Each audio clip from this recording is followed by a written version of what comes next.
Yep, Charlemagne the God. I don't know where Andrew Schultz is. He'll be in a second, but this is the Brilliant Idiots podcast. And today's episode is brought to you by NatureBox. Tired of eating the same bland food while trying to stay healthy? NatureBox has over 100 snacks for that. Making smarter choices doesn't mean you have to eat boring food. NatureBox makes snacks that are full of flavor and none of the junk. Go to naturebox.com/idiots right now to get 50% off your first box of delicious and unique snacks without any of the junk.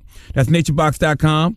I don't know what kind of slash that is, but it's a slash. That's naturebox.com/idiots for 50% off your first box of the best tasting snacks in the world. Naturebox.com/idiots for 50% off now. Let's start the show.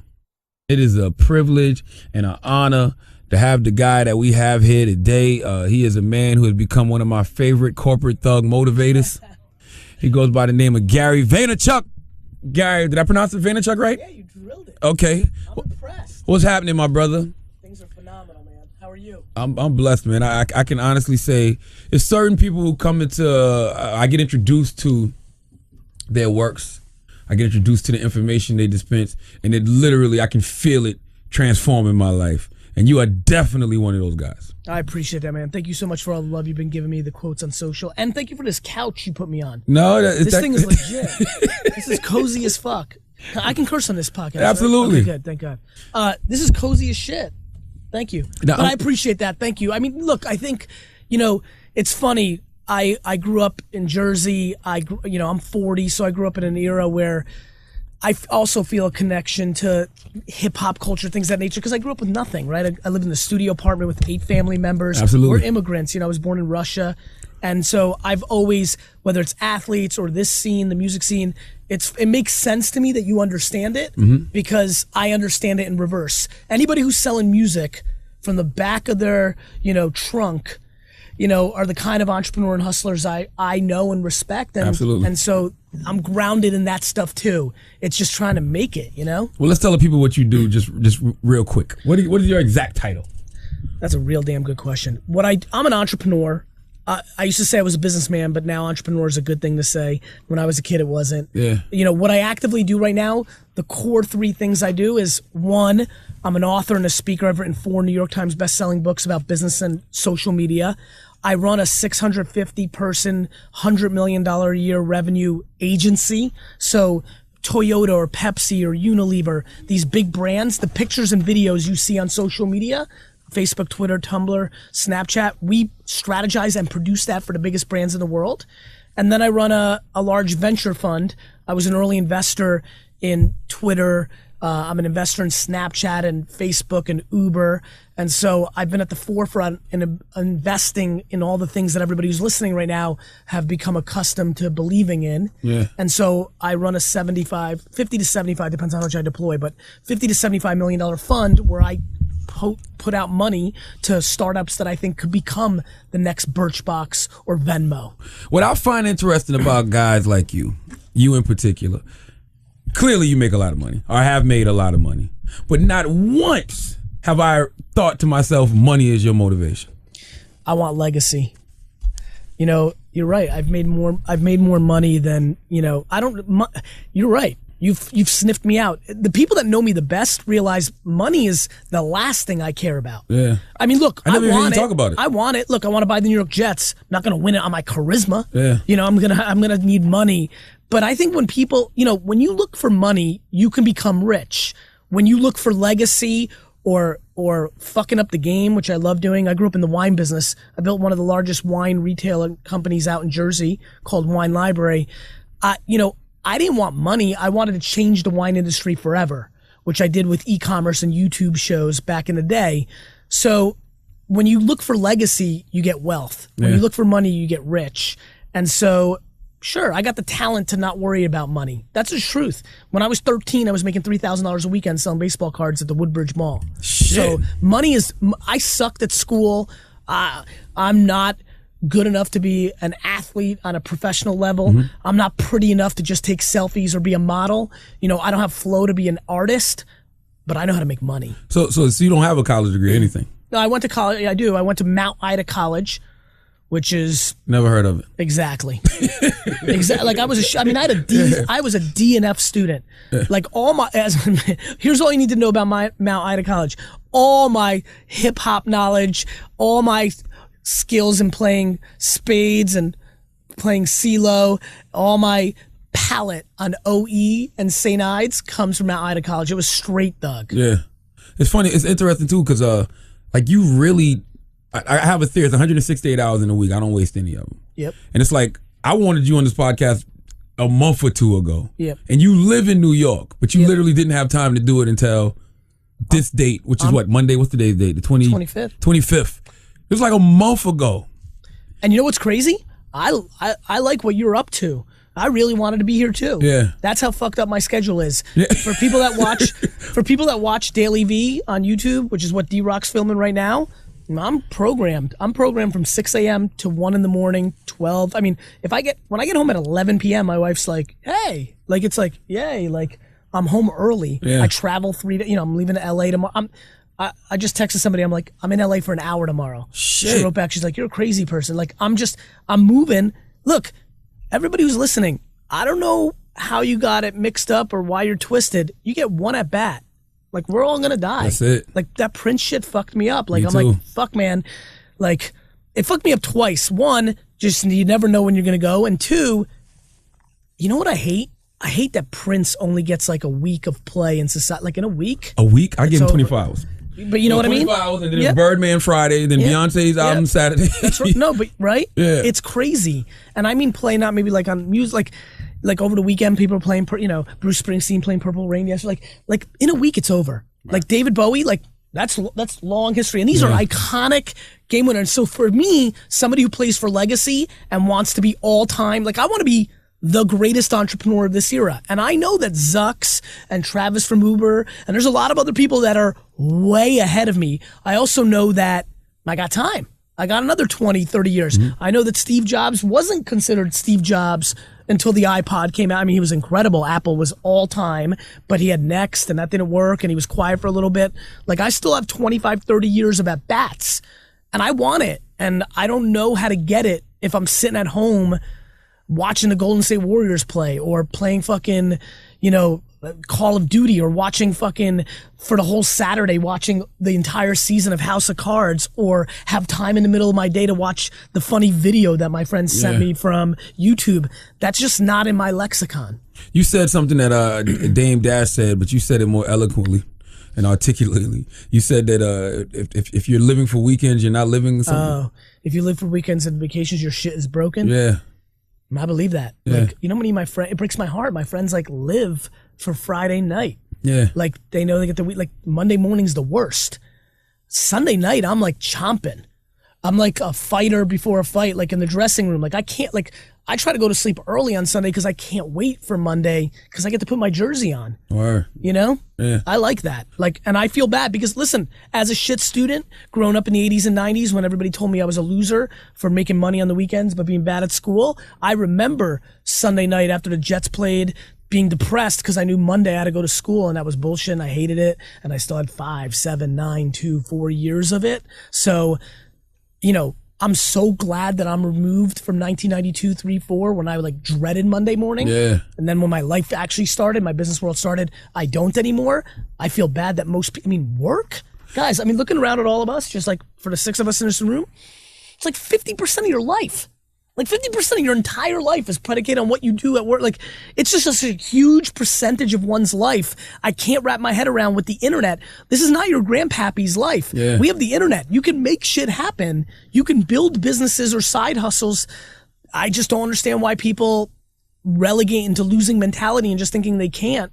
You can't because you want to be on the bowling team or softball or play video games. That's why you can't. There's plenty of time. Get shit done. When did you decide that you didn't want to work for nobody ever again? At like when I was fucking 7. So you never had like a regular job? No, my dad eventually, when I was like 14, had his own store. So that made it his own liquor store in Springfield, New Jersey. So that, no question, I was blessed more than others. I was like, okay, well, I can fucking go work for my dad, right?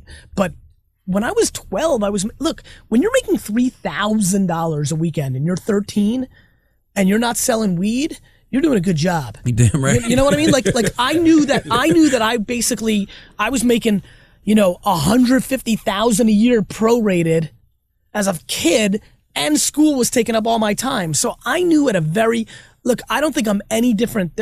Bring back up Prince now that you're hearing the stories of how he rolled in high school. Like, I was reading all that shit. I'm like, yep. Like, he would just go to fucking the music room. He didn't give a shit about English. You think LeBron and Kobe studied their science tests? Absolutely fucking You think not. Beyonce studied her fucking science test? The people that we all look up to, they punted school. That's what I did. I punted school. By 4th grade, I was like, I'm out. This is bullshit. I make money. I'm a businessman. And this was not 2000. Now you do that?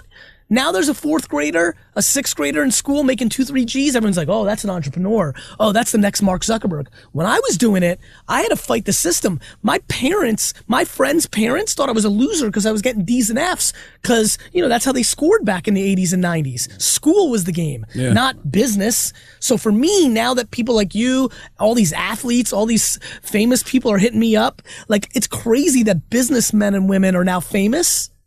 But I fucking love it. I got lucky. I stepped in shit. Well, I think businessmen and women are famous now because a lot of us realize that we have to be entrepreneurs. A lot of us are taking our own destinies into our own hands. So you guys are laying the blueprint. Like, I mean, I know that you said like Zuckerberg and, you know, those guys are ahead of you, but do you just mean financially? Financially. Because they don't motivate me other than them creating things like Facebook, creating things like the iPhone. You know what? That's my hedge. There is one thing, and this is straight up. The other thing that motivates me besides my personal chase to buy the New York Jets is I've got a little bit of a different gear, and this is why you're feeling that. I want everybody to show up to my funeral. Yeah, got you. And so the reason you're feeling that is I want to bring value. Like, I put out all my best shit. Like, people email me every single day saying, I make more money because of you. I'm happier because of you. I had this conversation with my mom because of you. Yeah. I'm putting out content every day that basically is the best shit I got. I'm not trying to, a lot of people in my world, they try to like sell mastermind classes or $1,000 courses. Not me.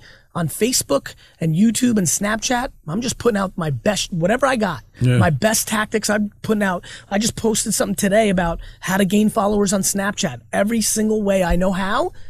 What I realize is 99% of people ain't gonna do shit about it. They're not gonna do dick. They're gonna read it.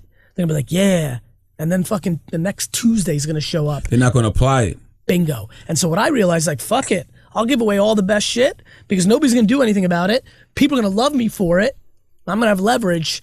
And that's it. Like, you know how nice that is to hear that I motivate you? Or you know how nice it is to wake up in the morning and get 15 emails saying shit like, you changed my life? Damn right. And so I'm trying. So you're banking on people's laziness. Andrew Schultz, Gary Vaynerchuck. Yeah, what's up, man? How you doing? Real pleasure. Schultz. Yeah, Andrew. You know what? I'm banking on reality. I know people are lazy. I know what's going on. It's the truth. Yeah. People like, straight up, most people are wired to lose. Yeah. They conform. They're just wired. They're not. And actually, you know what's crazy? I'll give you another angle on why I'm putting out all my shit. Mm-hmm. I feel guilty. I feel guilty that I got so lucky that I have this DNA. I feel like I want to give back. You got to give that information up. I feel guilty that my mom's in a world where the immigrants that I grew up with, everybody had to go to school, that my mom let me be me. You know, in a world where I was getting D's and F's, she let me be my entrepreneurial self when in 1992, that wasn't the game. Here's my question for Please. you. Because I was doing a little research on you. I was familiar through what Charlamagne said, and also I saw a video of you randomly the same week from South by Southwest. Maybe it was South by, but you were basically telling drilling some kid in the audience. But this is so random how things really happen, because he was telling me this same week, hey man, you know, I've been talking to this guy Gary. You really got to get into this Gary V guy. I had no clue who you were. And then this thing pops up on my Facebook. So very interesting how the world always works. But I read that you were born in Belarus. That's right. Okay, and do you think that it is easier to succeed in America as an immigrant? Yes. Why? Because we're hungrier. Yeah. And especially why the hell black people are hungrier? We're immigrants. I'll tell you right. You know what? You didn't come here willingly. You just beat me to it. A white immigrant. No, because Nigerians and people that come from Africa have incredible success rates. Yeah. They kill too, but do I think, because when you're not born in this country, you realize how phenomenal it is. Yeah. Like, you're like, oh, really? Like, both my grandfathers went to jail for being Jewish. Wow. You know, like, Eastern Europe, doesn't fuck with that. Yeah, America is the place. Yeah, and be Jewish. Yes, that's true. And America's the place for everybody. But I'll tell you, America's a racist country.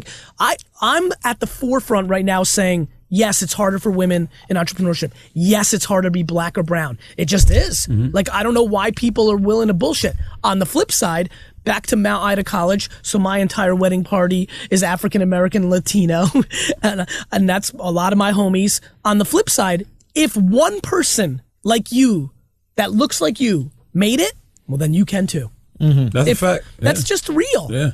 That's just real. And so... But most people, like you said, are going to be lazy regardless of race, regardless of ethnicity. It's losing mentality, kind of stuff. right? It's not even like, listen, by the way, let's talk about race for half a second. Mount Ida College. First 3 times I went to the mall with my man L.A. and Moose and those guys. We got pulled over twice.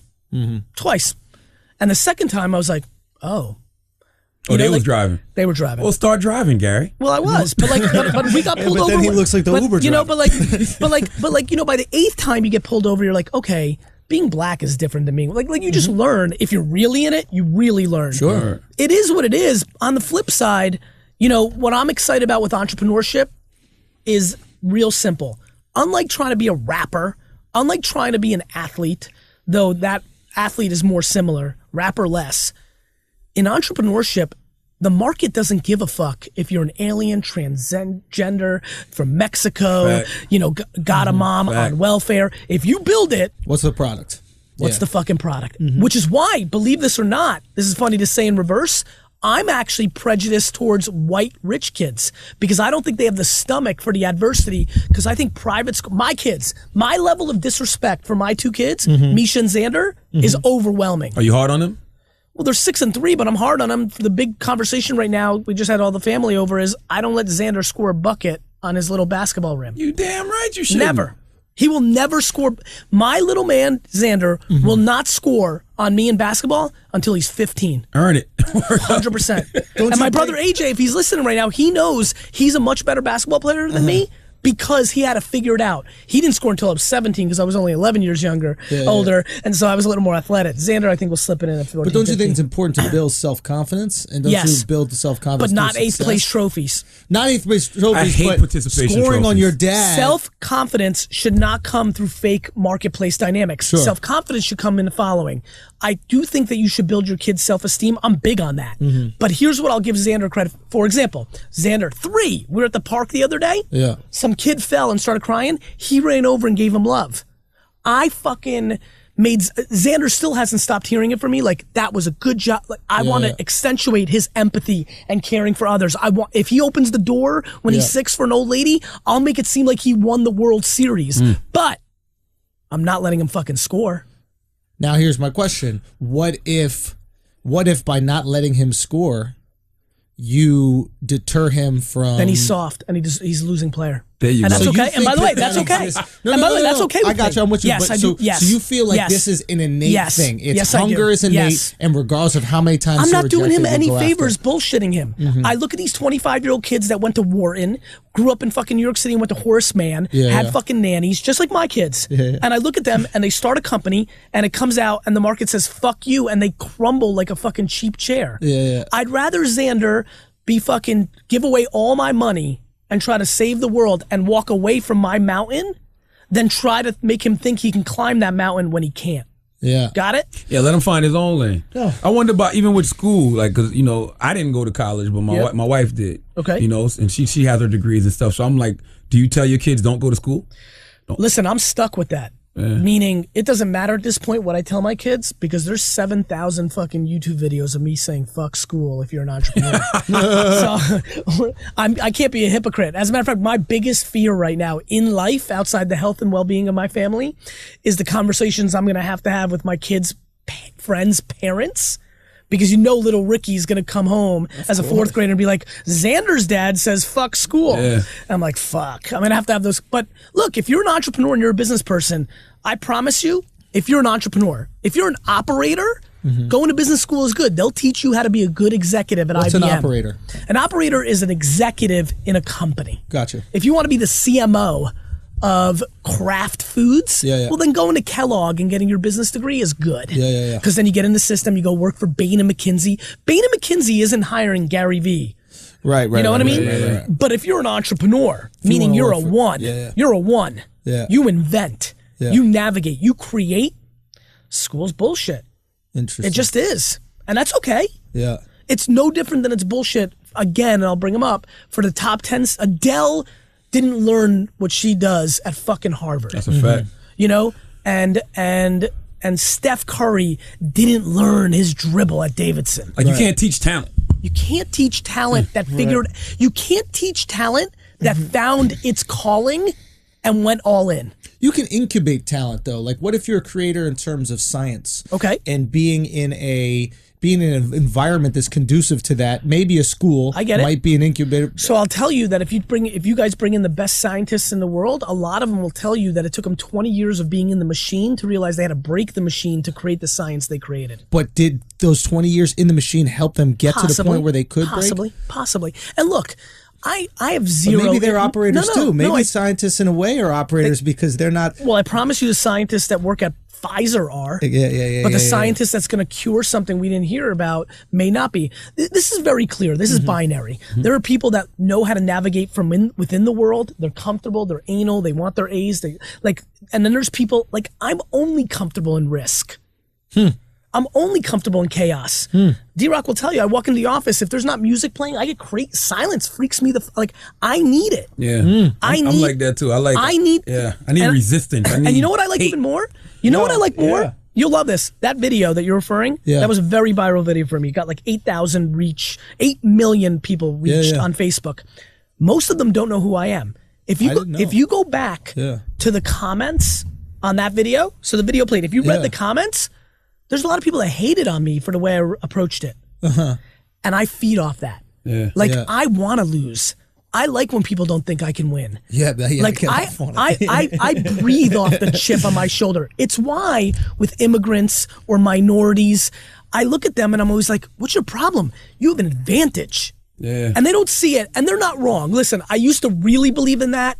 When I got into the ecosystem of being closer to minorities, I realized, fuck, there's a lot of adversity, but still, I'll be honest with you. I don't want to say this because it's wrong. I was about to say something like, man, I wish I was a minority and blind and had one arm. The truth is I'm lying. I know what you're saying. But you understand what I'm saying, right? Adversity is powerful. Being 4'11", my freshman year of high school was the best fucking thing that happened to me. Like when my friends' parents saying, I'll never forget. One of the great moments of my life was when one of my buddies got into a great school and his mom said to me, hey, Gary, what college did you get into? Zinging me. She came from a place of just being proud with her kid. And I'll never forget, we're playing basketball outside when she drilled me. And I'll never forget this moment. I remember laughing at my mom in my mind saying, man, you're so stupid. You understand your kid's going to work for me, right? Really? You knew that even at that age? As a 16-year-old, that's what I knew. So you spoke it into fruition, basically. I think about that shit sometimes. Yeah, I do believe your thoughts become things, and I like what you said about... But I don't believe in the secret, like, oh, I'm going to be successful and not doing anything about it. I talk more shit than anybody, but that's because I work 18 hours a day against it. Yeah, I posted this thing you said the other day, and it's about an idea. An idea ain't shit without execution. And that's kind of like in the Bible where it says faith without works is dead. Do you know how many people are listening right now? And I'm using music culture because I grew up in it. I'm referencing who I assume might be listening to this. Do you know how many people are like, I'm going to be the next breakout rapper? And they never work on their craft. Ooh. They don't write. They don't go to the studio. They're not willing to do what Prince did. You read the story? Prince was a motherfucking janitor in return for being in studio time. Do you know how many of my friends back at the IDA were like, oh, but I don't have the money for studio time. So go fucking work. Wake up at 4 o'clock in the morning. Let me give a good example of this for everybody. Wake up at 4 o'clock in the morning and go garage sailing and flea marketing every Friday, Saturday, and Sunday. Buy random shit and then sell it on eBay. You can make $500 a week just learning video games, newspaper, magazines. Magazines is the best arbitrage. You can go to any fucking garage sale and buy a bucket of magazines for $1 and then sell them for $3 a piece on eBay all day. But are you willing to bleed out of your fucking eyes for your dream? Answer is you're not, because you're full of shit. Who put it into your head to start selling the baseball cards? The environment, like 6th grade, 1980. You know, the world, 1980. You just knew you needed to make money. 1986, like every kid was into it, right? Like every kid in 6th grade was buying baseball cards. I'm like, okay, we like baseball cards, cool. It's like blow pops. You know, like nobody blow pops, that's the cliche thing that everybody's listening right now. We all had that kid in our high school that sold candy. Word up. That's why when I go. RJ Haynes for me, salute to RJ. Exactly. Candy, there's it, dude. What? He was the candy guy. So, you know, it's. We sold CDs. The second you could rip CDs. CDs, me and my buddies had By the way, hustle. We were so many of the top internet entrepreneurs, Zucks sold burnt CDs in high school. Really? Zuck sold mixtapes? Guys, Zucks is a gangster. Zuck had the new G Unit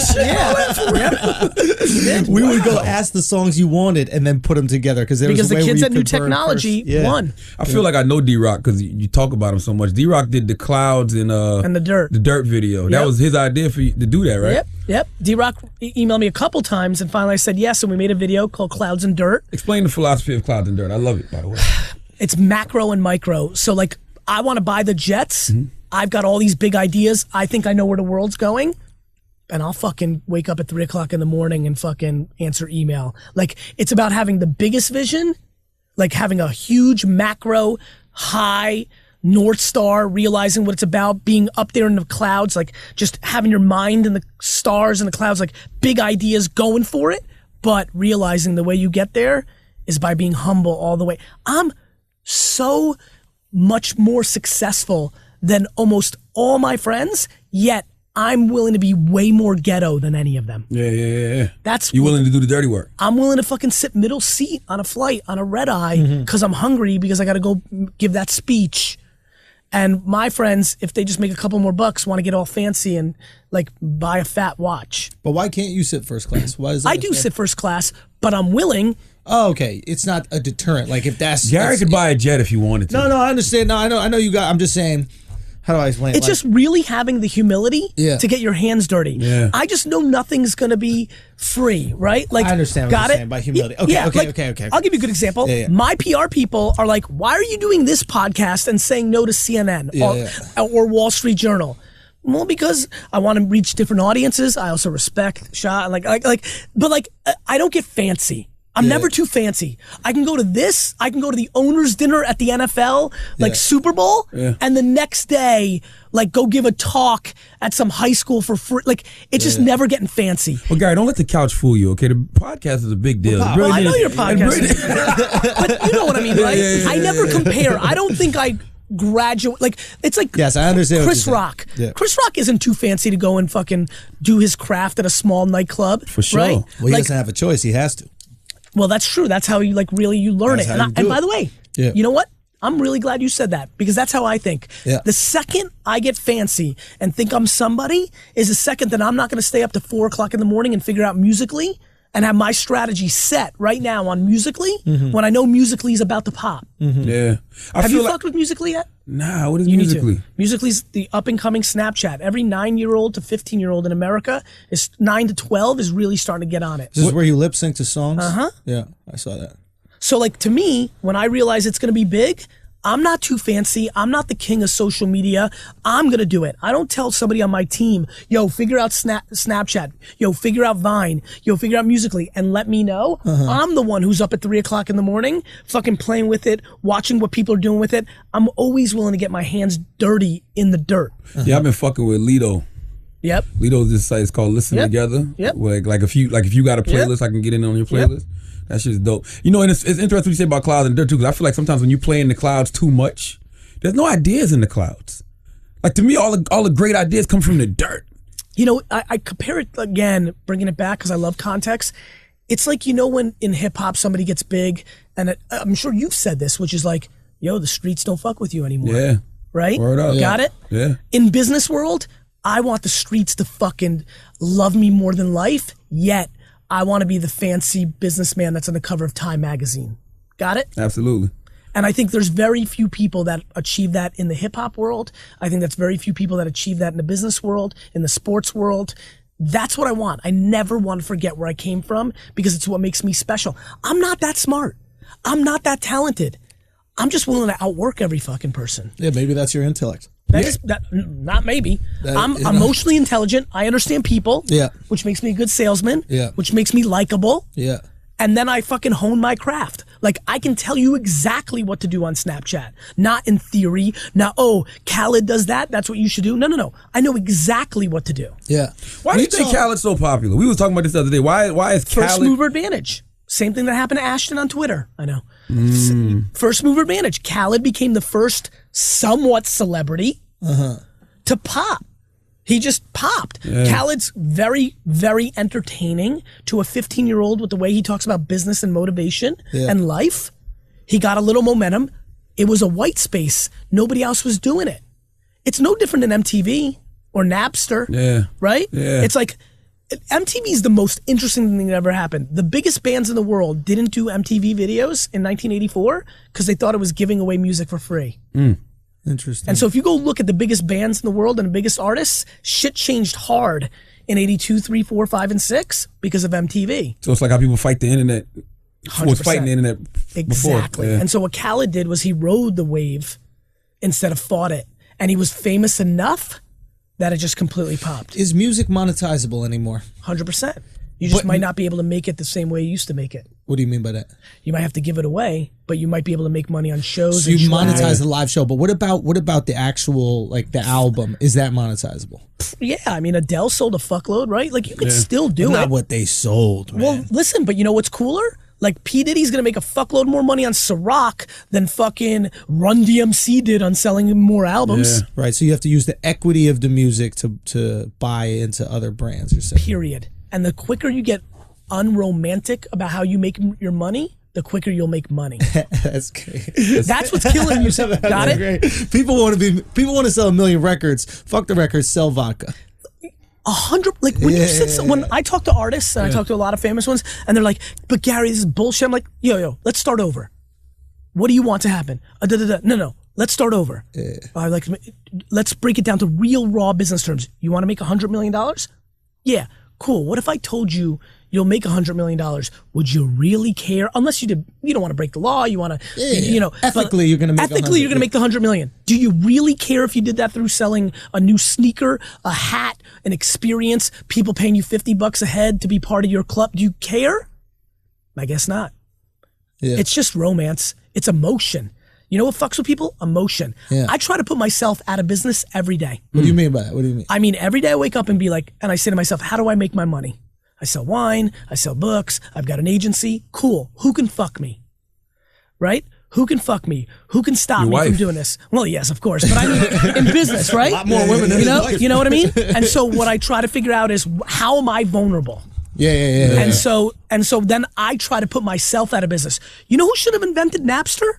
The record company. Yeah. You know who should have invented Uber? The fucker here in New York City that owned all the medallions. Yeah. You know who should have invented Airbnb? Marriott. Yeah. Got it? Yeah. When you're number one, you need to disrupt yourself. That's what I mean when I say being in the clouds. Got it? Can fucking make you too comfortable. You got to be in the dirt because you don't see what's coming next because you all the way up here. You're up here.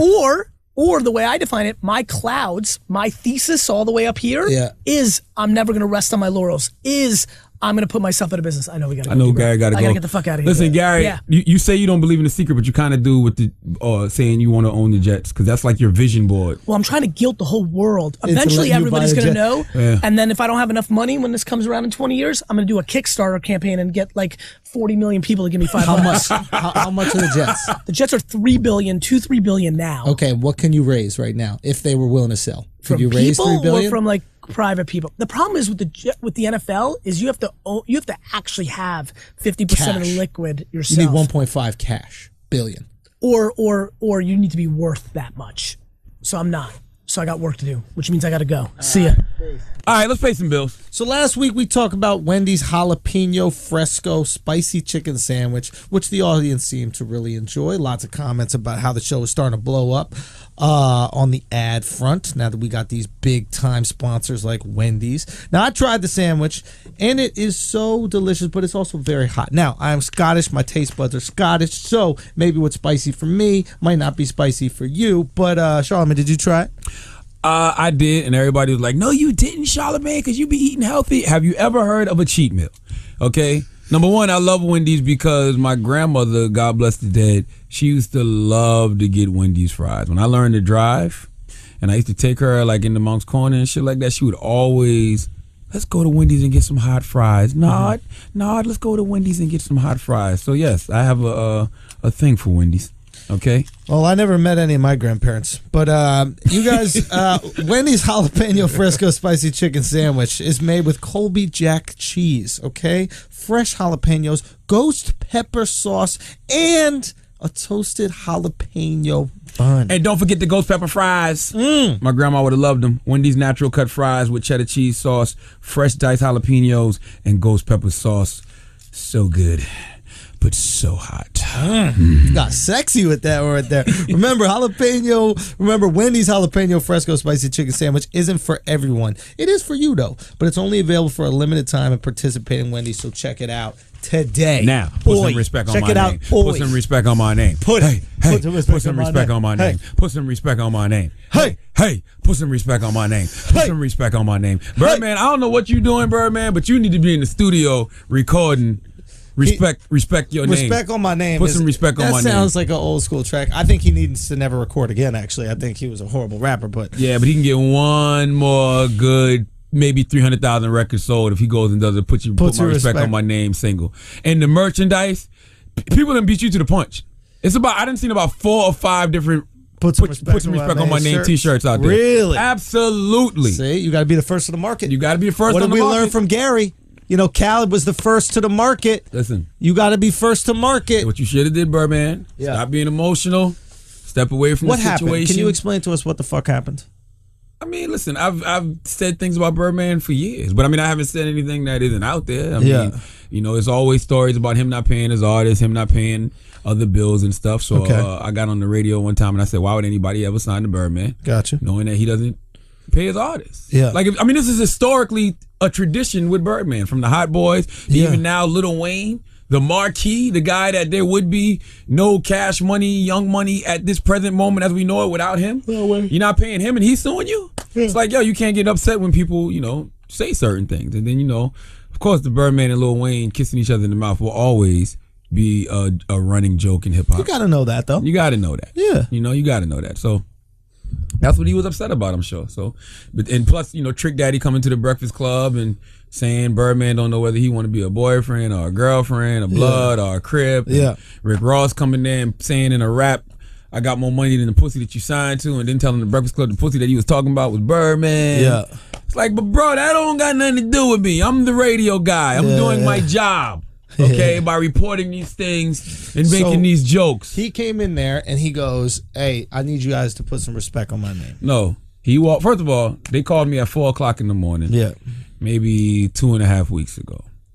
And my man Malcolm from Universal said, yo, Birdman wants to come to the Breakfast Club. He wants to make sure you're there. I'm like, all right, cool. From that moment on, I know it's going to be some shit. Like, you know, it just is. People want their moment. People want to come to the Breakfast Club. They want to confront Charlemagne, whatever. Cool. I'm fine with that. I'm about that type of action. I like it. So he comes to the Breakfast Club an hour late, mind you. Mind you, he was an hour late. Mind you. Mind you, Birdman was an hour late. To confront you. Clearly, he was an hour late because he knew he wasn't going to be there that long. All right. So, maybe Birdman needs to put some respect on your name and your show. Hey, there's not enough respect put on your show and your schedule. Well, guess what? More respect. The way that little 2-minute clip went viral this weekend. Much respect. Hey, there was much respect on the 2-minute clip, but maybe a little bit more respect onto the show time and the scheduling that has to go into it. Listen, that's me personally. Come on. Yeah, Birdman. Yes. 7 Negroes. Don't expect him to be on time. Okay, so is he on, what is it? CP time. Something politician time. What is that? Other people time. Savage Predator time. What did Henry say? Super Predator. Yeah. That's SP time. Yeah. You can't spell. You spelling like wax. Color people time. Super Predator time. Whatever. Yeah. Okay. So he comes to the radio station. I see him when he walks in. I'm watching him through the glass for like 30 seconds. This is no lie. Eminem's "Lose Yourself" was playing. Okay. I don't know where it was coming from. Okay. I don't know if it was on the radio. I don't know. I don't know if it was in his headphone. I don't know what it was. But Eminem "Lose Yourself" was playing. I'm dead ass serious. I'm not making this up. Eminem "Lose Yourself" was playing. Yeah. He walks in. He goes, "Y'all ready?" And then that's what y'all saw. First of all, all three of y'all better stop playing on my motherfucking name. You gonna put some respect on my name. Respect on my motherfucking name. You gonna put some respect on my name. So his voice was cracking, bro. It was real uncomfortable. Listen, me being the radio personality I am, the radio guy. Yeah. Me being the person that's always in production mode. Yeah. Let's not waste none of this good content. Yeah. Envy already knows. I look at Envy. Envy looks at me. Envy goes, okay, so let's go. Yeah. And I go, say it on camera. True producer, say it on camera. I heard that. All right? Yeah. So he sits down. Envy starts the interview. Now, Birdman didn't know that it was already recording and everything, clearly. When he came in and tried to shake us up with the, y'all motherfuckers stop playing with my motherfucking name. That's why you hear the interview. Envy's like, good morning, this the Breakfast Club. And I go, yeah, this dude just cursed us out. Okay. Tell him what the fuck you just said. What you just say? What you just say? Yeah. And he's like, I already said what I need to say. No, tell it to the people. Let's get the good content. Let's get the content going. Yeah. And then that's when y'all saw the whole situation go down. Now, were you at all nervous about the presence of his crew? Never. Because 8 of those dudes came into that studio. The studio's not that big. Never. God bless them. You know, I've even matter of fact, a couple of them resumes have come back to me. Like one of them resumes come back to me. One of them was a real goon. You know what I mean? Really? Absolutely. One of them was a real goon out here in these streets. What you mean his resume has come back to you? This is his street resume. His street resume. Yeah, street resume. Gotcha. Street resume has come back to me. He's a real goon. Yeah. But we all men at the end of the day. Yeah. And whatever happens, happens. Yeah. You know what I'm saying? Like that's just the way it is. Like you're not gonna do that. Like, and then when you say I could have pulled up on you a couple times, but I didn't because that wasn't gangster. Thing, what happened at the radio station wasn't gangster, my brother. Like that's not gangster. I would have respected it if Birdman would have came in there by himself. Yeah. And was on some like, y'all motherfuckers gonna stop playing on my name, respect my motherfucking name, whatever. Cool.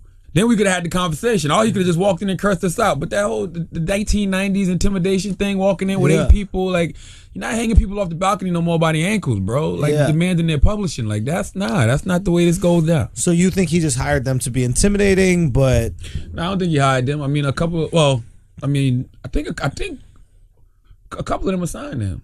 Okay. I think, So these are a couple of his artists. A couple of his artists, couple of his goons, whatever. I mean, but it is what it is. It was just a situation that happened. How much is a goon? That's a good question. Probably the same amount of some respect out here in these streets. Really? You know what I'm saying? He should have just paid for the respect. I would have paid for the respect over a goon every single day. You kidding? Listen, what does a goon go for? What is the market for a goon? If I wanted to know. rent a goon for a day. Listen, renting goon scares me, and I'm gonna tell you why. Why?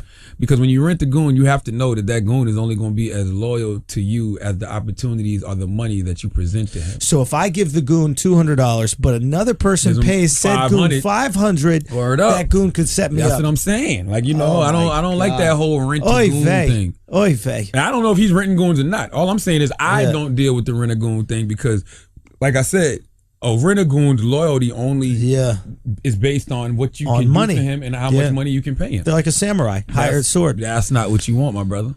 Interesting. So you prefer a goon to also be family in some way or a friend? I don't prefer goons. Yeah, but I mean, Wax has goonish qualities. Wax is literally my brother. Yeah, but that's what I'm saying. You prefer it to be family or something connected to you. Wax is my real friend for damn near 17 years now. Okay, so here's my issue, right? Yeah. While I would love to hire Greg as a goon, I'm not sure that he would have the same intimidation factor as a Wax. You don't hire goons. You know what you hire? What do you hire? You hire those ex-mercenaries.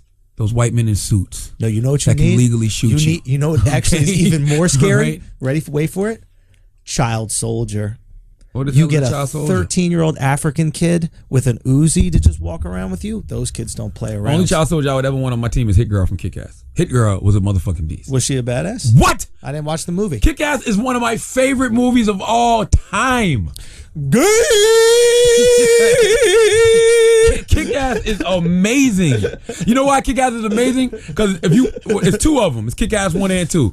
But Kick-Ass is amazing because when it first starts off, you don't know that it's about to be this ill, gory ass movie. You ever seen Kick-Ass? Nobody here seen Kick-Ass? Yeah, that movie ain't gay though. That movie is hard. That movie is. Who said it was gay? This motherfucker right here. I just threw out a gay. Oh, I thought you were saying damn. I didn't know what you were saying. No. Kick-Ass is amazing because you think it's like Superbad or some funny ass teen movie. Yeah. Then all of a sudden somebody gets their fucking leg cut off and then a head falls. You're like, what the fuck? Yeah. And then it's this little 12-year-old girl doing it. Yeah. Kick-Ass is We great. need to start a goon agency where we have goons that are signed to the agency, and then you can rent those goons via the agency. You don't want black goons, man. I didn't say they have to be black. I think they can be all different types.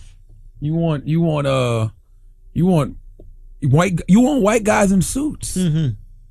Undercover cops that'll legally pop you. All right, why are we rolling with goons? Like, why would you put your people in danger? Like, I know Wax ain't got no insurance. You know what I'm saying? Yeah. If Wax fucks somebody up on behalf of me, you going to jail. So you can get fighting insurance? You can get protection insurance? Security, most real security has insurance. So if they gotta bust a motherfucker's head to the white meat and they get sued? Yes. Hell yeah. Wow. So you don't want a goon without insurance? I mean, Dude told me that on Twitter. Dude was like, you be around here popping shit like you got a crew. Number one, I have a crew. Okay. And number two, I have professionals. That's what he said to me. You're a professional.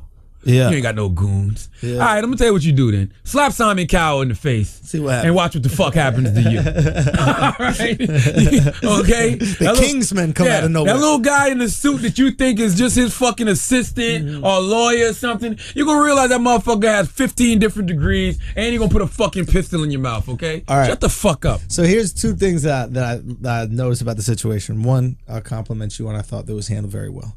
Is you know you're always complimenting me on my patience. I have patience, Schultz. Yeah, well, this was not patience in terms of like you took your time dealing with it. This was a decision in the moment that I thought was very alpha, but also not antagonistic. And it was your decision to go.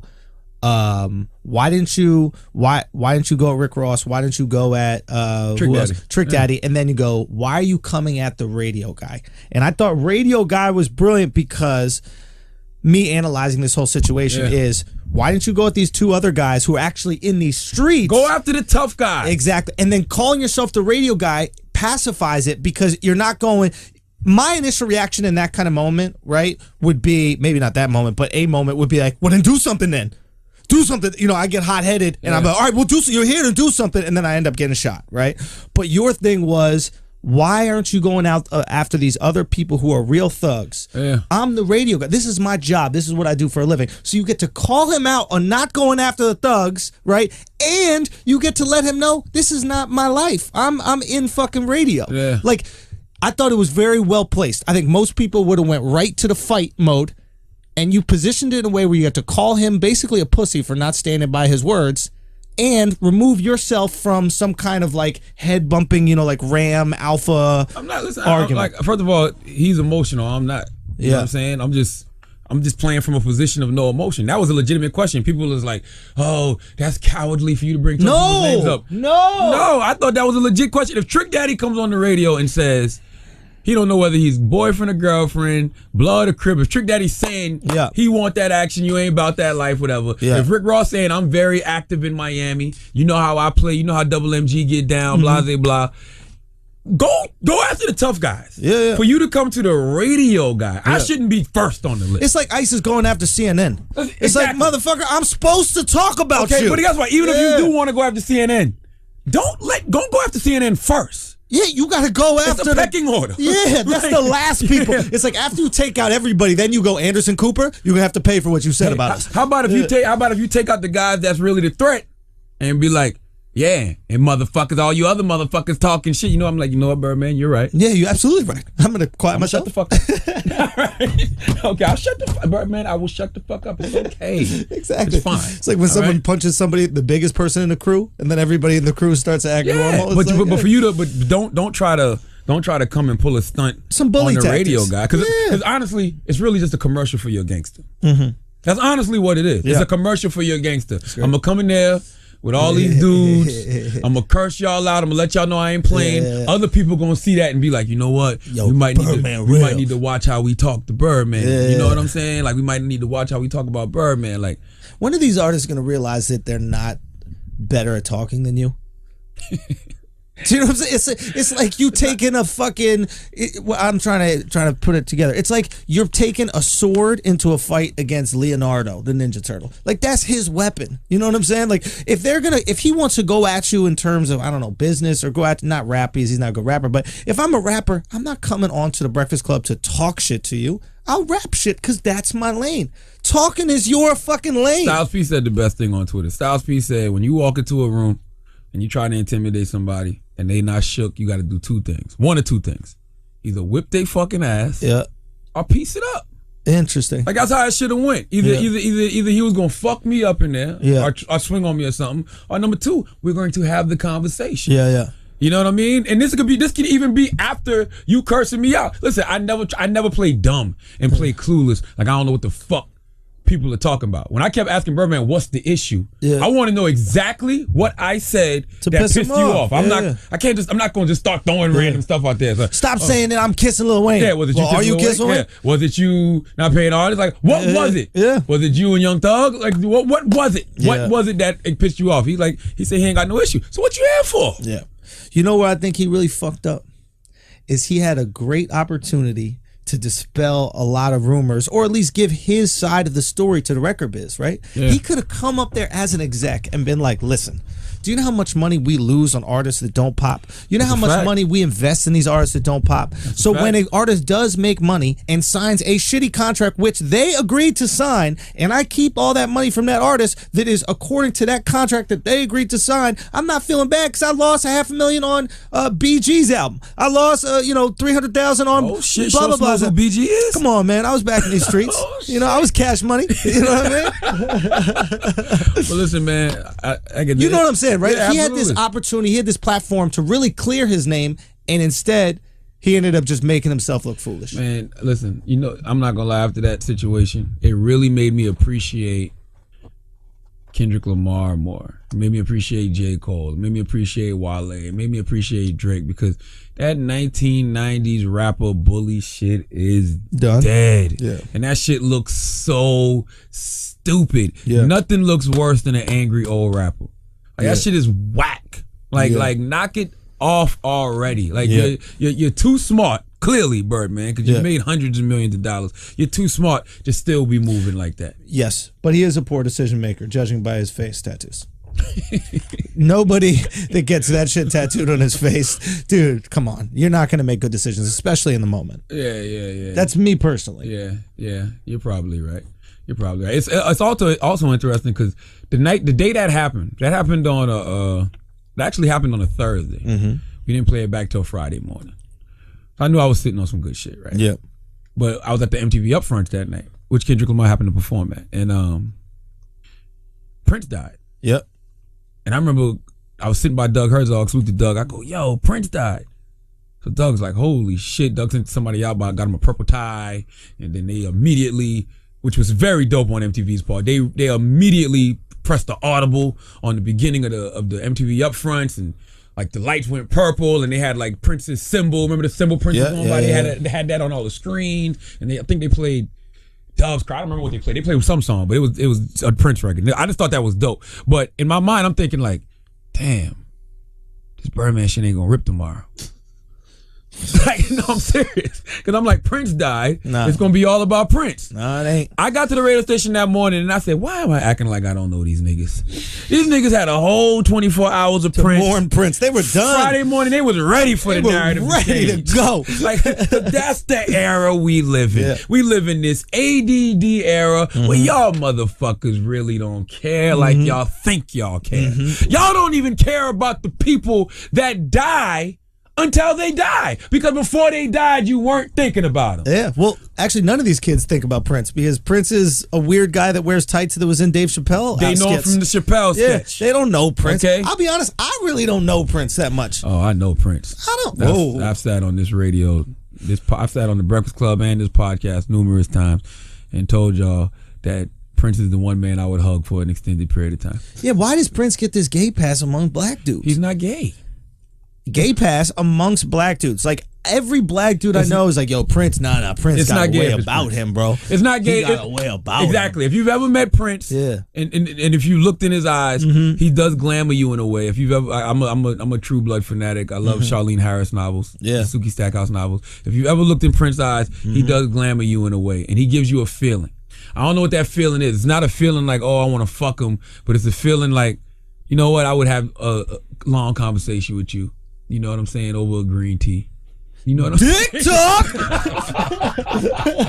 Dick segment! No, like literally. I met Prince. What the fuck is happening? I met Prince one Can't you just time. like a motherfucker's music? You ain't gotta have green tea and a long conversation I don't with even know this if it's necessarily his music. God. I met Prince. Walk in the park. I met Prince one time. You gonna take him to Antigua? Is that what's gonna happen, I was Charlamagne? definitely going on vacation with Prince Anguilla. Okay, I've never been to Anguilla. I met Prince one time in my life. I think I told this story on the podcast. I'm not sure. 6 o'clock in the morning, right? Somebody in the building goes, Prince is in the building. It's 6 o'clock in the morning. Nobody's at the radio station 6 o'clock in the morning except for the morning shows. It's the Breakfast Club. It's Elvis Duran. Yeah. It's Jim Kerr. It's Bob, Cuddy, Carolina. Nobody's there. It's like 6 in the morning, right? Like, Prince? Prince who? They're like, Prince. The symbol. The symbol. Cause I was like, the Prince of what? Like, I'm like, who Prince who? Put the fucking radio station in automation. Soon as I open the studio door, it's fucking Prince and 2 older white women, right? And I'm like, holy shit. Nicest guy in the world. I know people love to say this when someone dies, but he walked over to us. He had gloves on. He took one of his gloves off. He shook all of our hands. Soft as hands. All right, like real soft hands, you know. And I say to him, I grew up Jehovah's Witness too. That's all I can think to say, right? And he goes, really? He goes, where? I said, oh, you know, Charleston, South Carolina. My mom Jehovah's Witness, father Jehovah's Witness. He's like, we need to talk about that, you know, if I ever do your show. I said, okay. And I go, can we get a picture? He goes, no, I don't take pictures. Now, mind you, most of the time, if a celebrity tells you they don't take pictures, it's because they don't want to cause a riot. Or because they're not dressed well. Because if you're in the public and you ask a celebrity to take a picture, and everybody want to take a picture, right? Prince, it was just me, Angela, and Envy. He didn't want to take a picture. He was dressed to the nines. Perm, purple cape on, killing him, right?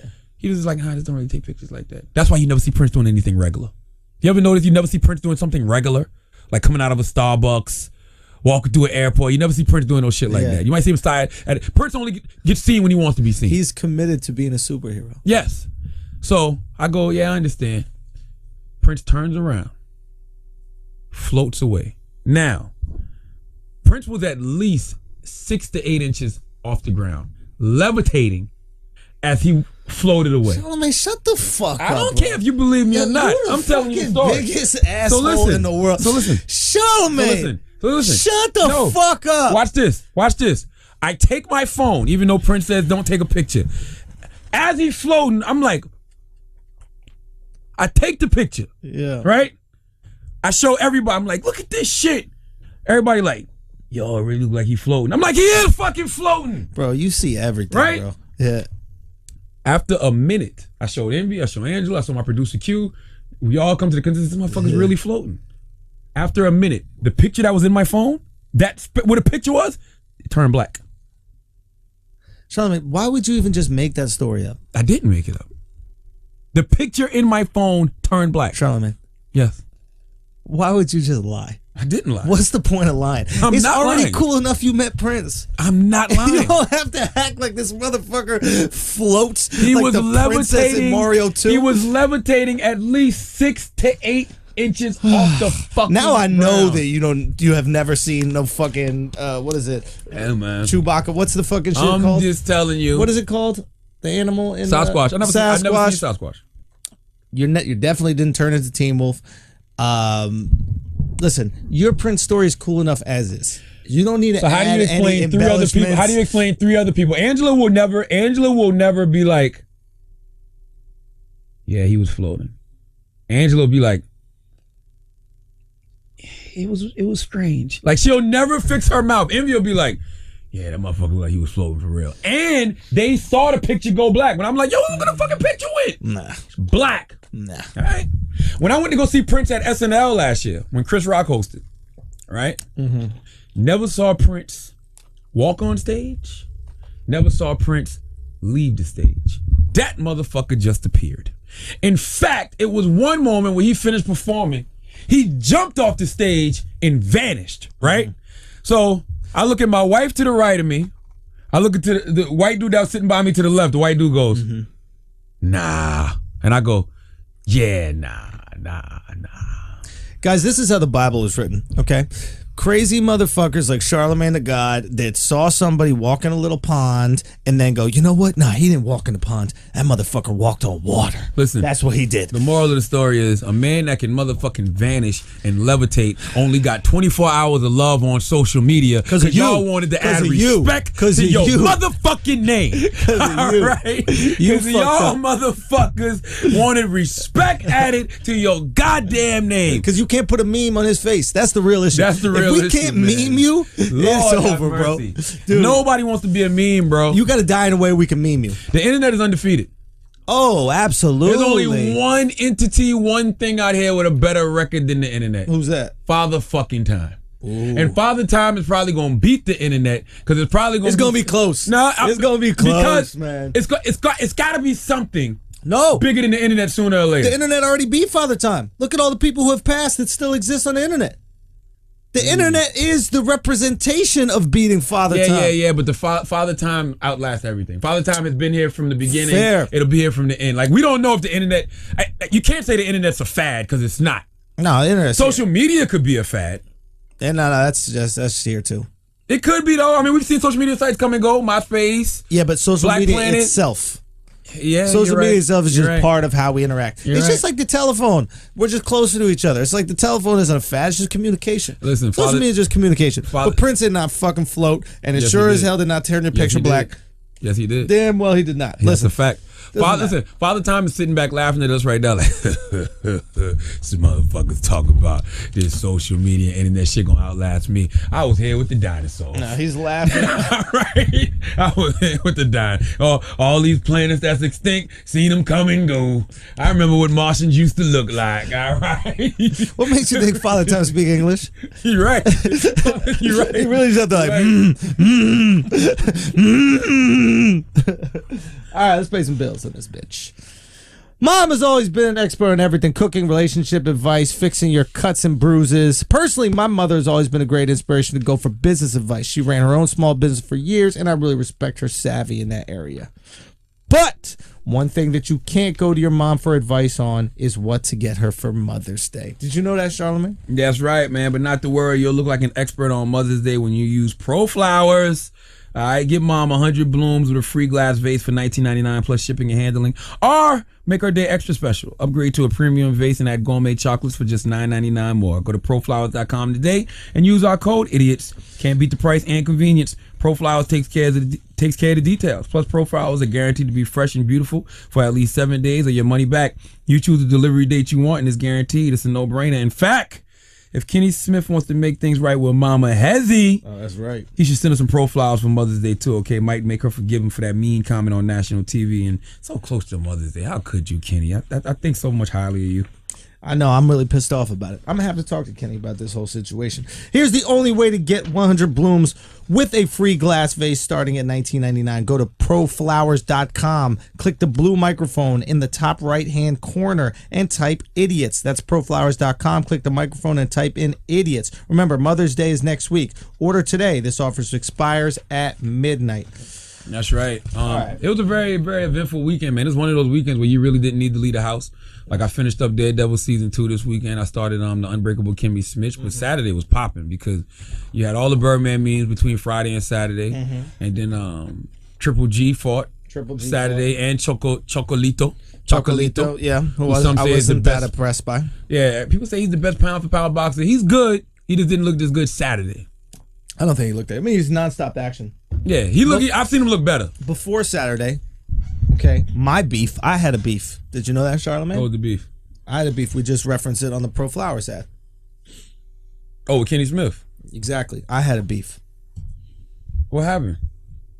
I'll wait for you to put your phone down and act interested. I'm listening. What happened? I'll wait for you to put give me the interest that I give you when I tell stories. Go ahead. When you tell stories to me. Okay. Motherfucker picks up his phone the second I'm about to talk about my shit. The second I'm about, hey, something happened to me. Oh, what's on Twitter? What's on Instagram? I know how to multitask. Go ahead. Bullshit. I was just watching the games like I do, watching TNT. TNT is where basketball games are played here in the United States for our foreign. And I just saw Kenny the Jet Smith, who's one of these commentators. You know Kenny.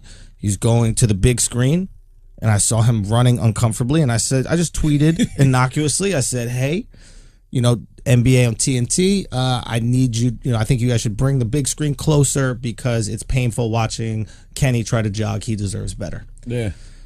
All of a sudden, I get tweets filled up, this, that, the other. They place my tweet on the Inside the NBA show, and Ernie reads it out while Kenny's at the big screen. And Ernie says, hey, blah, blah, reads a whole tweet out. Kenny hears the tweet, and Kenny goes, oh, yeah, young Hezzy? Well, I hear your mom is a masseuse. Which I didn't understand. I didn't get either. Okay? Because no amount of rubbing is going to fix your fucking boomerang legs. There's no way in hell. Oh, I get it now. Now it makes sense. You climbed the physical ailment of his, and he goes, yeah, I heard your mom's a masseuse. Yeah, but she's not going to touch you, one. Your and second of all, massage. she's not going to get... Why you turning to Rick Ross? Point is, Kenny's coming at the kid. You know what I mean? So I challenge him. Bullshit. I will wash Kenny. Kenny can't even walk. How are you going to play basketball? I tell you one thing he can't do is dribble a ball between his legs. That's impossible. Kenny's shot was phenomenal. Gonna hit his knee, but he's not going to shoot against me. I wouldn't spot him 6 points. I'm not going to spot him 6 points, but if we go 0-0-2-7, can you bust your ass? Guarantee I whoop his ass. Matter of fact, everybody, I want you to tweet the Jet on TNT or whatever his thing is, and let him know that he got to come get this Hezzy. Because I'm tired of people coming at my moms, bro. First of all, my mom is not a masseuse. She's a 3-time U.S. ballroom dance champion. 3 championships, okay? How many championships you got, Kenny? He's got 2. Exactly. NBA championships. Mama Schultz, not playing around, okay? They give out championships for ballroom dancing? Of course, they give out championships for everything. Isn't that fucked up about America? Stop rewarding people for shit that don't matter. What doesn't matter? Ballroom dancing. Hey, then ballroom dancing don't matter. Neither does Prince. that makes no sense. Why not? It does. Why not? Why don't that make any sense? Because Prince is a great artist who contributed a lot of music. You don't use ballroom dancing in everyday life. Do you watch Dancing with the Stars? Someone got to employ these ex-football players. Do you know what I mean? These concussions. Someone got to employ these concussion motherfuckers. That's exactly what ballroom dancing was made for. Dancing with the fucking stars. Absolutely. That's what it's always been. Dance with the Stars. Before that. We was arguing about Prince. Who was the bigger artist, Prince or Michael Jackson? I mean, Michael was clearly the bigger artist, but Michael was the bigger artist, and Michael was the better entertainer, but Prince was the better artist. Prince played 30 instruments, bro. Who gives a fuck? What you mean? He dead. So is Michael. Yeah. So that's why you can. Here's the thing. Congrats. Play all your instruments. You can't moonwalk, dog. That's what it comes down to. Hey, listen, here's the thing. You can't play more than one instrument at a time, so. He actually could. I've seen Prince play the piano and the motherfucking guitar at the same time. Yeah, and you saw him float, and you saw him do a backflip, and you saw him erase the national budget, Prince, and you saw him take down Kim Jong-un in North Korea. You know, Prince and Michael had a beef too. Prince and Michael had a beef. Michael, they said somebody was telling us a story about Michael was in the studio with Quincy Jones, in the studio with somebody, and they're like, Michael, finish the song tomorrow. He goes, I can't. He said, if I go to sleep and don't finish the song tonight, God will give it to Prince. That's a hard ass bar, yo. If I don't finish this song, God is gonna give it to Prince. Why did God take Prince out so quick? It's life, man. You know what it is, man? It's funny because guys like Prince, to me, it's like I always thought people like him were immortal. Like I mean, even growing up, Michael Jackson, all those guys, like all of these people that we consider our heroes, and then you just realize that they're just men at the end of the day, and we all have an expiration date.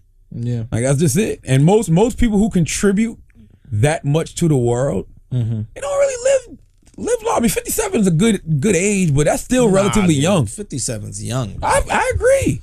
57 is young as shit. But and you have every means to live long. Like you have access to healthcare, access to good food, access to medicine. To die at 57, man, that's like dying at like 30 for a regular person. Hey, man, and then another thing, I think a lot of times, man, we You think it's the Percocets? I don't know what he was. You think it's the Percocets? I didn't know he was on Percocets. He was on Percocets? I thought it was AIDS. Nah, he Chris over here, get with the info.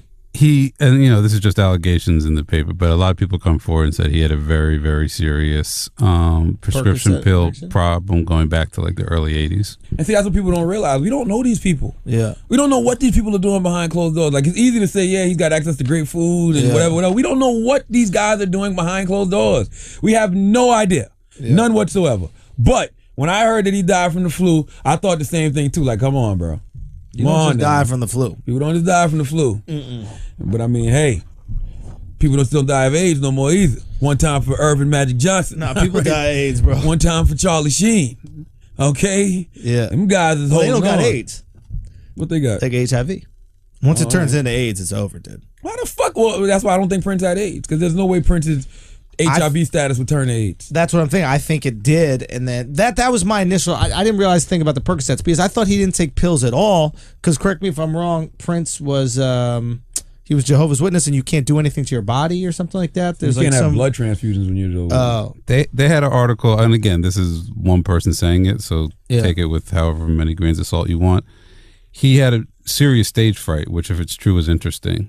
Going back to the time he was almost a teenager. How the fuck do you have stage fright and you came out on stage with your ass cheeks exposed? But the guy said the that VMAs? that's why he was buying $40,000 worth of Percocet, and then there's a type of patch you can put on that basically gives it. It's not Percocet, but it's like another drug that like goes straight into your. I don't believe none of that. God. Yeah. I've never seen Prince look like he was on drugs in any way, shape, or form. Yeah, but you saw him fly, so maybe you were on drugs. I did see him Maybe he levitate. put that patch on you I when did he see him shook your levitate. hand. And somebody got mad at me because I posted a picture of a doll. You know what I'm saying? It was a doll of Prince at the 1991 VMAs. I think it was 91. Yeah. But he had his ass cheeks out in the yellow outfit. Yeah. And they was like, "This is so disrespectful. How dare you?" Yada yada. I'm like, "Shut the fuck up. Y'all clearly didn't know Prince, you young dumb motherfuckers." Okay? Wait, why? I don't get it. Because they was upset with me because I put the doll up of Prince with his ass cheeks out. And they was saying, I put rest in peace to the God. And they was like, "Yo, that's disrespectful." Yeah. This was Prince. He wore this. Yeah. 1991 VMAs. This is who he was. He gave the industry his ass to kiss. Fuck is you talking about? Oh, that was the angle? He was giving the industry his ass to kiss? That's what I read. He was giving the industry his ass to kiss. Have you read any good jokes about his death? I can't believe how few jokes there has been about his death. Usually when somebody dies, right? This is a testament to how much people really love Wasn't any about Prince. Michael?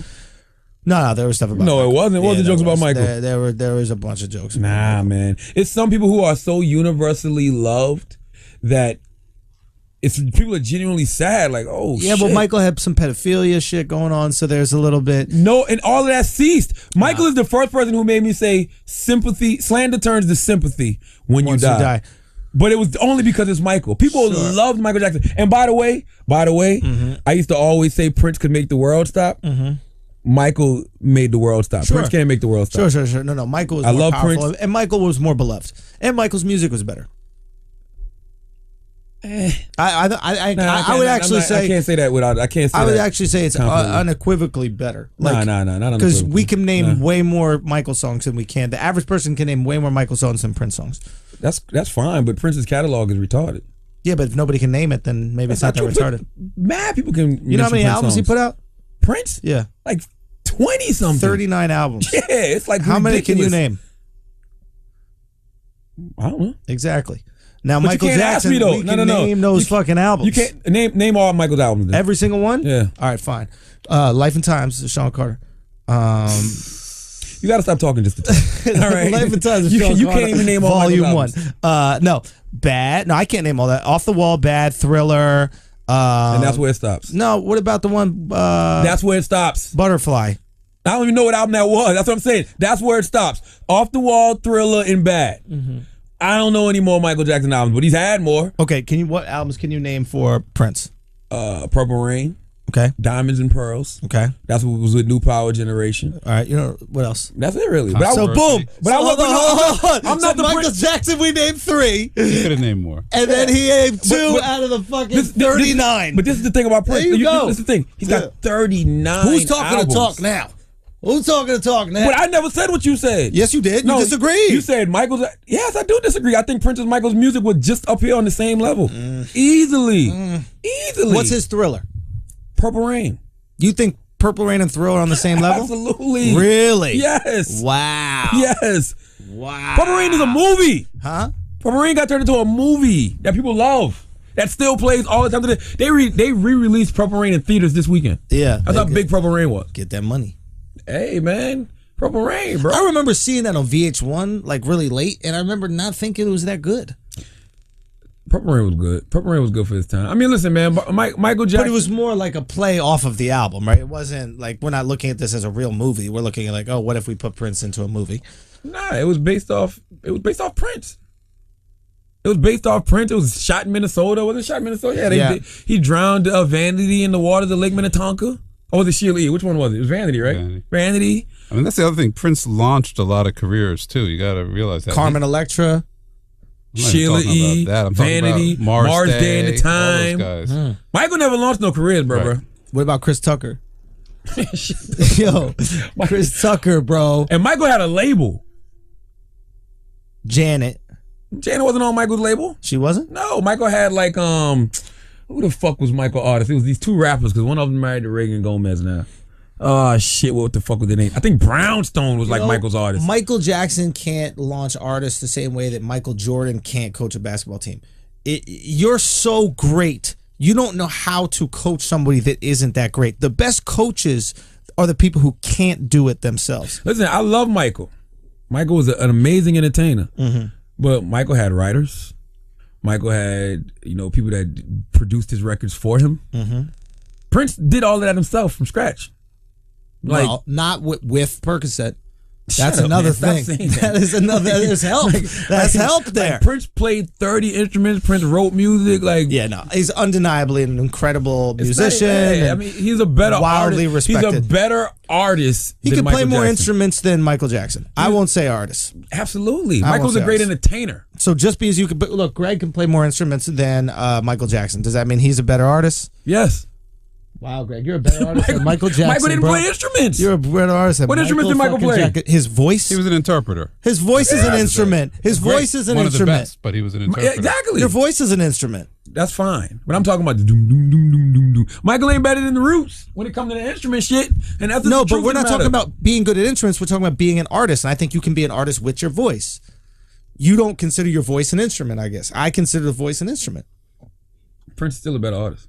But you're balancing that on the fact that he can play a lot of instruments. There's a lot of people who can play a lot of instruments, but they're not great at being an artist. He happens to be a great artist who can play a lot of instruments. I just personally think that Michael Jackson's music is better, and I think that's what makes him a better artist, regardless of how many instruments he could play. I mean, no, Michael just had better music, like Chris said. Michael interpreted some songs better. I think he created a genre of music. When you hear Michael Jackson's music, no matter what type of music it is, it's Michael Jackson. If it's Dirty Diana and it's rock and roll, it's still Michael fucking Jackson.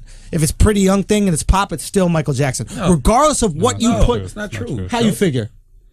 From the earliest career with the Jackson 5, he always had really strong producers that he worked with. Whether it was Barry Gordy at Motown. What does that have to do with? What does that have to do with my point?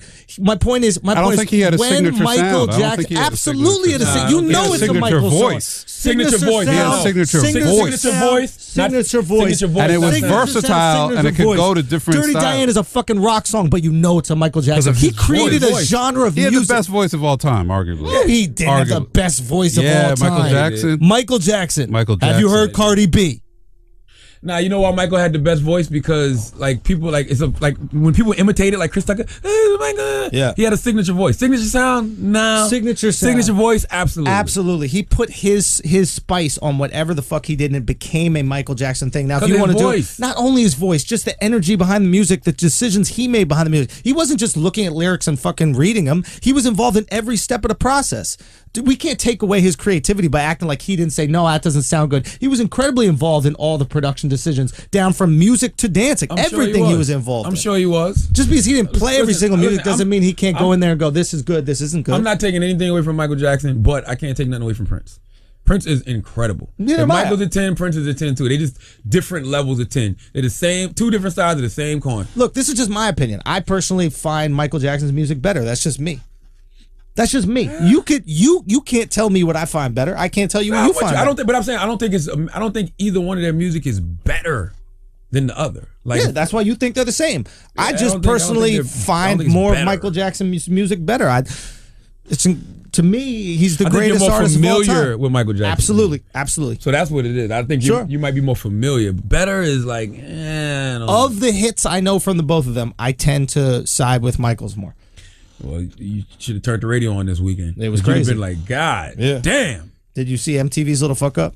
No, what they do? Where they were playing only Prince music videos, and they ended up playing the Fresh Prince of Bel-Air. No, they didn't. Shut the fuck up, MTV. MTV, y'all did not fucking do that shit. That's how dusty the music video archives are. Hey, MTV's getting back to music, man. Just give them a minute. I heard. All right, trying to resist Bagel Friday? Birthday cupcakes and bake sale Betty at the office. Nature Box has a snack for that. The workplace can be a danger zone of unhealthy options. Eat better and feel better with snacks that are made from ingredients you can trust and are big on flavor. Salute to @Kimosabe, who tweeted major shout out to the brilliant idiots Andrew Schultz and Cedar God for the Nature Box plug. Got mad snacks. Nature Box makes over 100 ridiculously Nature Box makes over 100 ridiculously delicious snacks that they source from all over the world for you to choose from. Now you already know that the brilliant idiots' favorites are those peanut butter nom noms.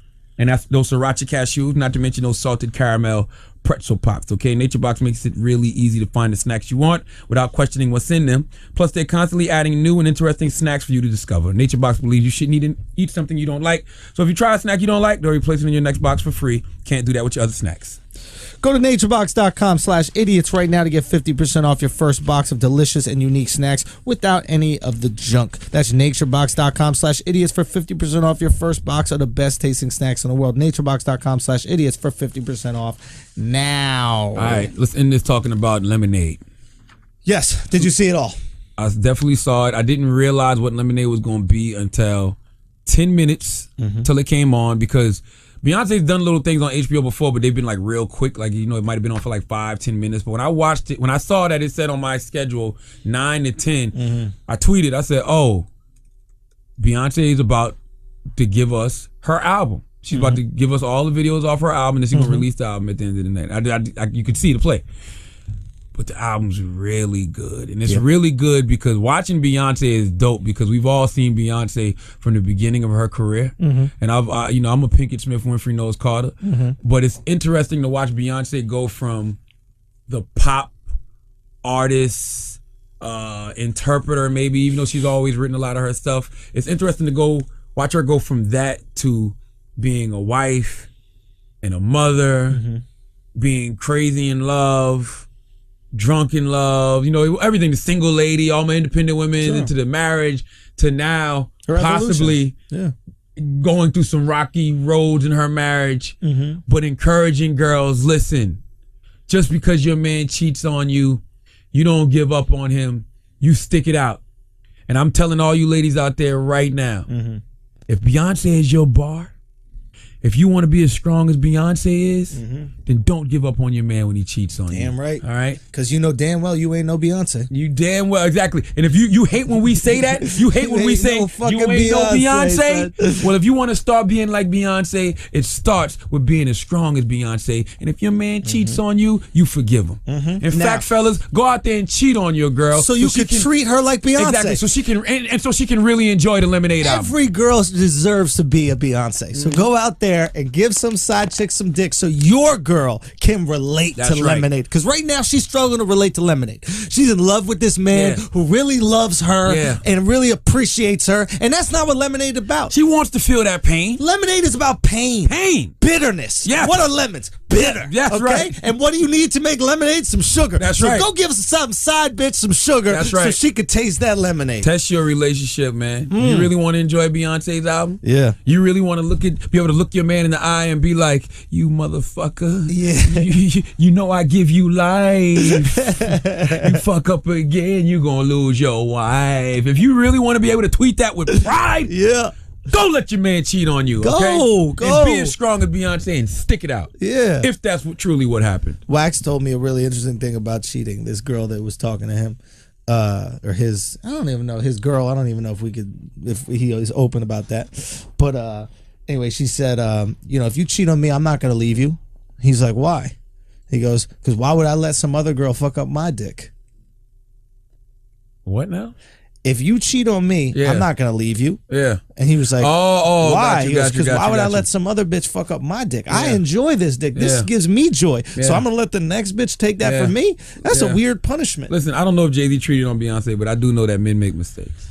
Okay, and it's perfectly fine. We've said on this podcast before, if Beyonce gets cheated on, then there's really no hope for none of you women. Okay, so let's just say hypothetically, Beyonce did get cheated on. First of all, if she did, that makes that automatically. There is no doubt that Jay-Z is the greatest MC of all time now. If he cheated on Beyonce, and Ghostface is my favorite MC. Right, Jay-Z's in my top 5. Yeah. But if I'm having a objective conversation, I will always say Jay-Z is the greatest MC of all time. Okay, but if he really did cheat on Beyonce and Beyonce didn't leave him, he's absolutely the greatest MC of all time. Okay, because Beyonce is rich and she's Beyonce. She can leave him in a heartbeat. Everybody would look at Jay and say he's crazy, he messed up, and Beyonce could go get her a billionaire from anywhere around the world and be fine with her decision, okay? And everybody would understand it.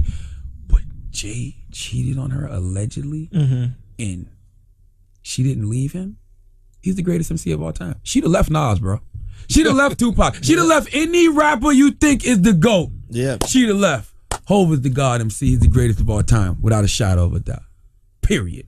Because he cheated. I don't know. No. If, hypothetically, he cheated. Because I don't believe he cheated. I believe this is just art, and I believe that this is just, a great marketing tool for Tidal. These are the moments. Now, let's be clear. These are the moments where first of all, I like Tidal because the sound quality is better than Apple. But these are the moments when you really can shit on people for having Tidal. Yeah. Like literally, I got the email, Beyonce Lemonade is now available on Tidal while the episode was on.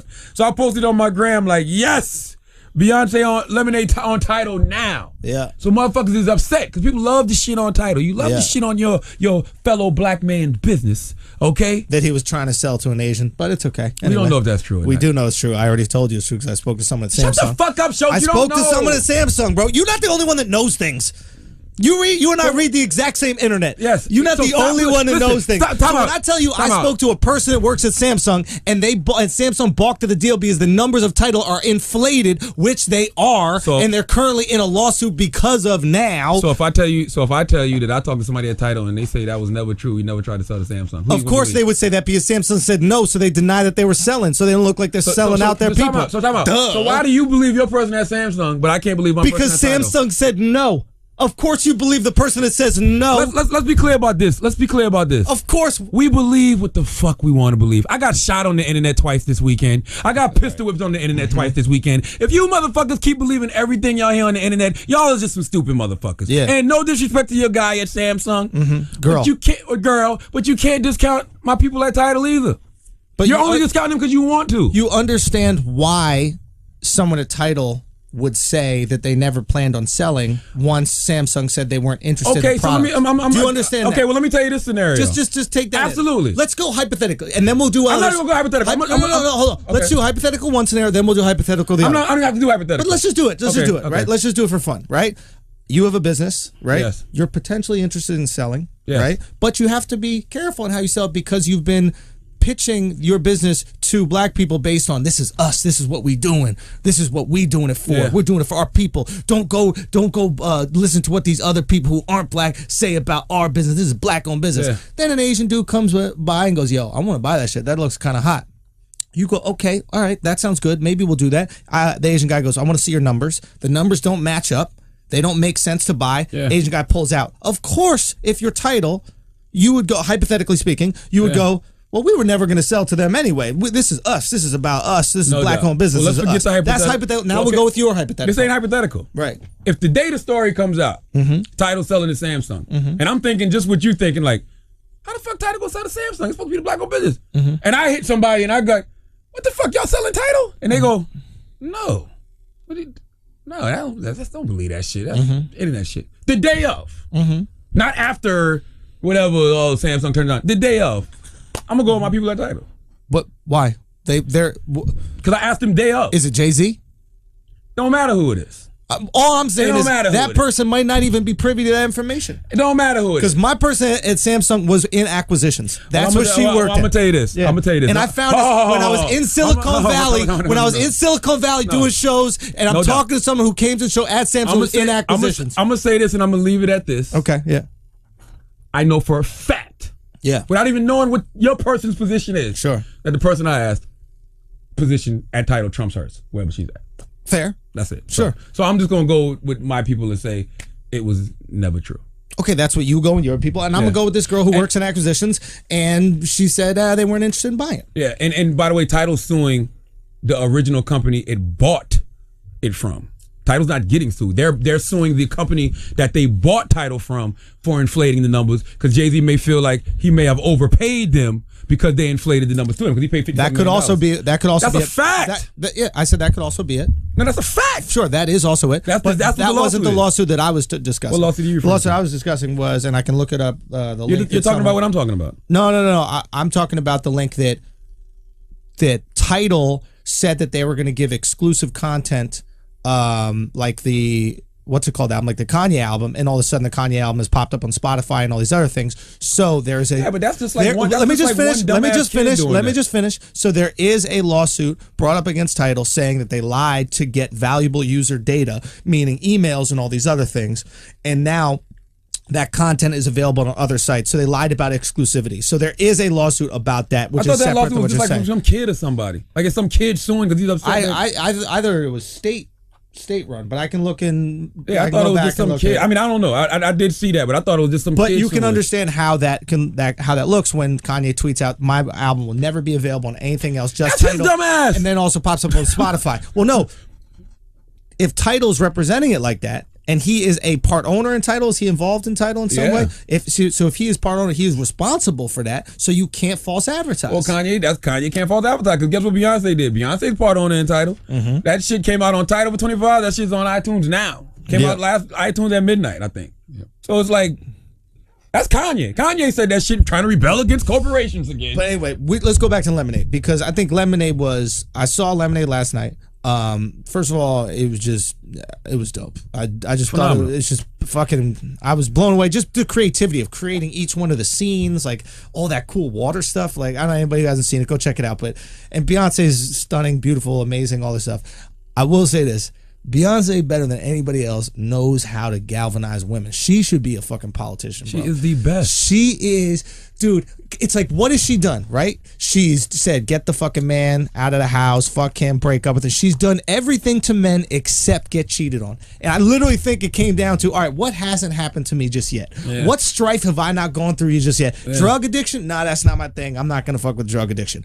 I haven't been cheated on. What has every single woman out there done? Been cheated on? All right, well, fuck it. Let's make this album about infidelity. Sell that fucking dream to the people. Let all these women who already love me for this other shit, this female empowerment, and tell your man to fucking move the fuck out. I got cheated on too. I was hurt too. Listen, but let's not be. She probably did have gotten cheated on. Oh, in her life, of course. No. Jay fucking around? Is Jay really banging Rachel Roy? That was the alleged reason Solange swung on him in the elevator, Schultz. So now we're going off of alleged reasons? So my Samsung alleged reason is fucked up, but all of a sudden we gonna go off of alleged reasons. That's why I said alleged. Okay. But you're making it seem like it didn't happen. Like you said, you're making it seem like it couldn't possibly happen. But I'm saying, like all I'm saying is this is not something that Beyonce I'm not gonna put a man's shit out there. But I'm saying this isn't something that Beyonce just pulled out of nowhere. Like when the shit happened with Solange in the elevator, that's what everybody said. Everybody was like, yo. Just because everybody said you were dead yesterday. That ain't happened. I'm just telling you the reasoning behind it. Okay. All I'm saying is I don't know. And then for Rachel Roy, the tweet, why she tweeted this, I don't know. What'd she say? You didn't see? I just saw people putting the B in the line. Why do you think people started attacking her? I saw, what'd she say? She tweeted out because Beyonce got the line like, "Go the Becky with the good hair." Yeah.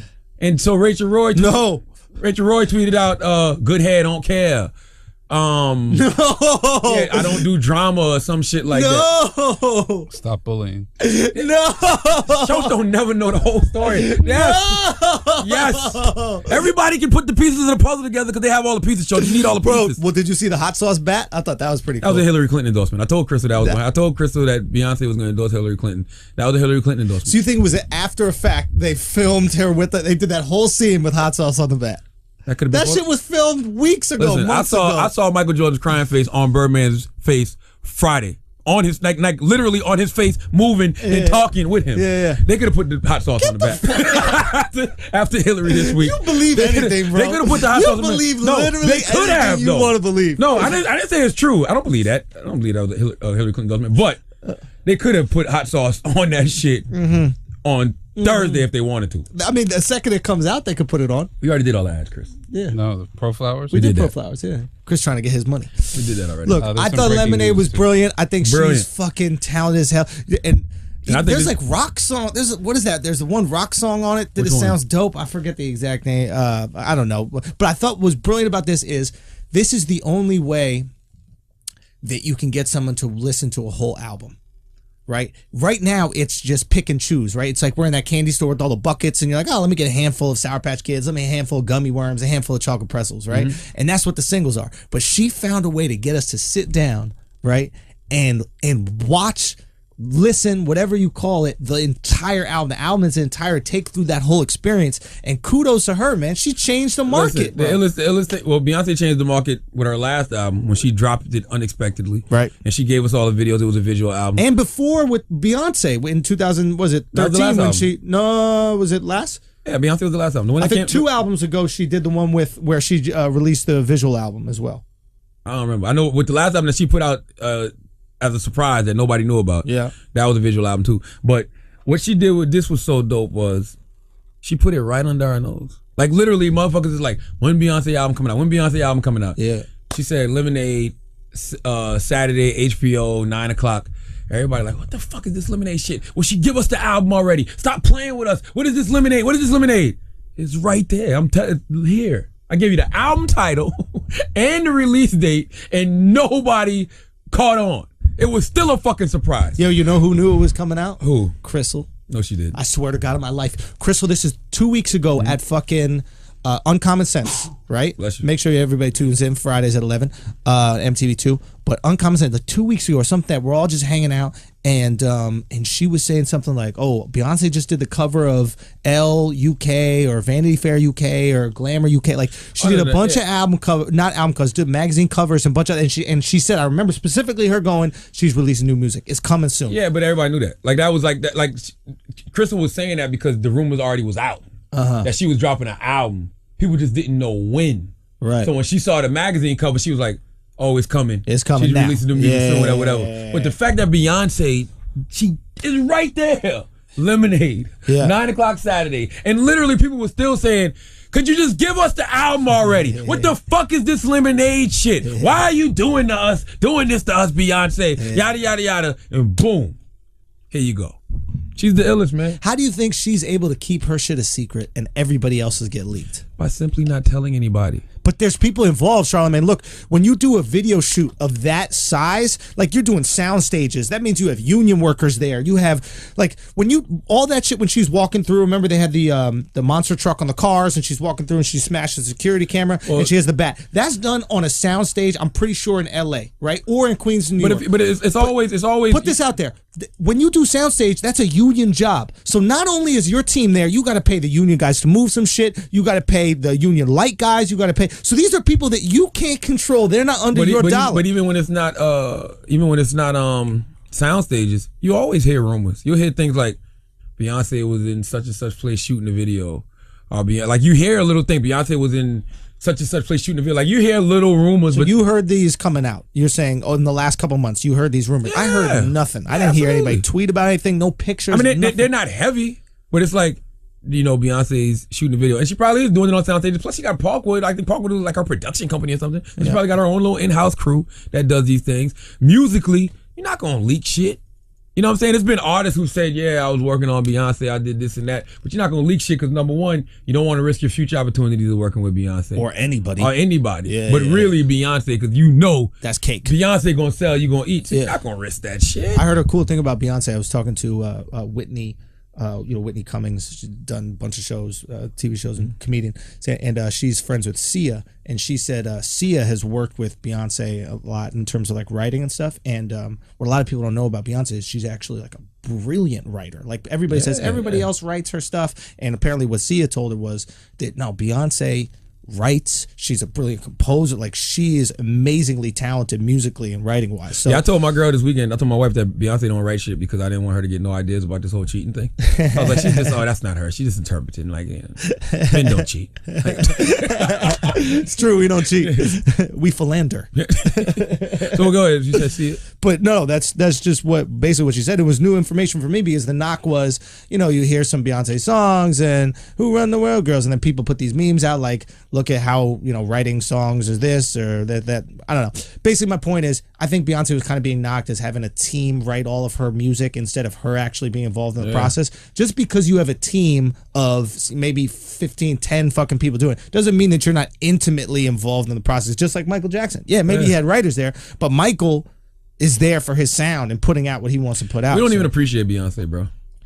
On a creative level, no. We don't appreciate Beyonce, so. period. Just Beyonce. Like, we live in this era where we don't appreciate shit. Yo, is Beyonce the closest thing we have to Prince?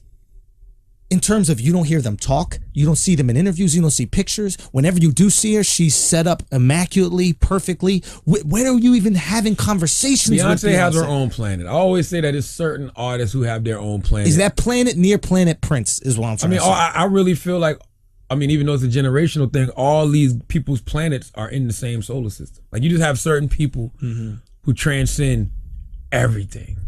And I'm gonna be honest with you, yo. I love Prince, but I don't know if Prince transcended everything, because I was thinking this weekend, I'm like, yo, was Prince just a black thing?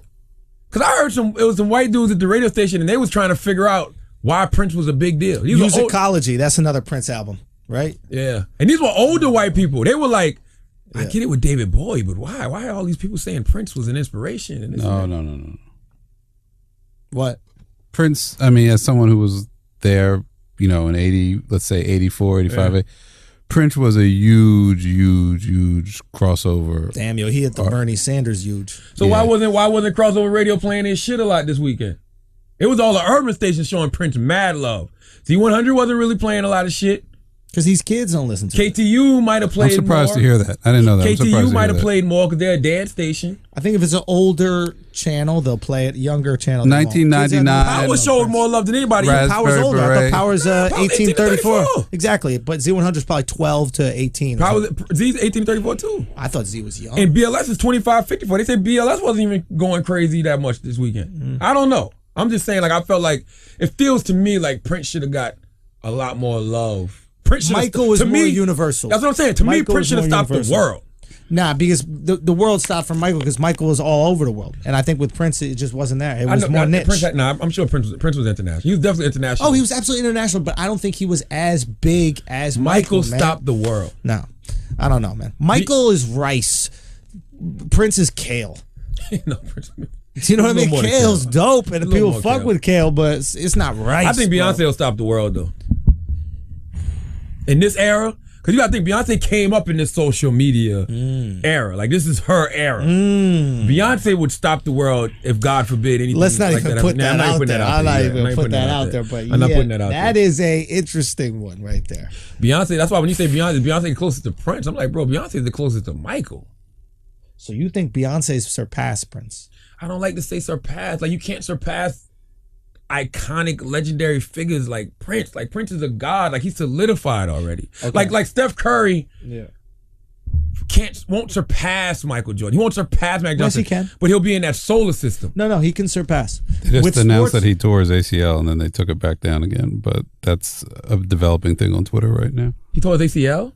Mark Stein from ESPN reported he tore his ACL and then he took down the tweet. So there's some weird thing going on. How did he tear his ACL? It was in his knee.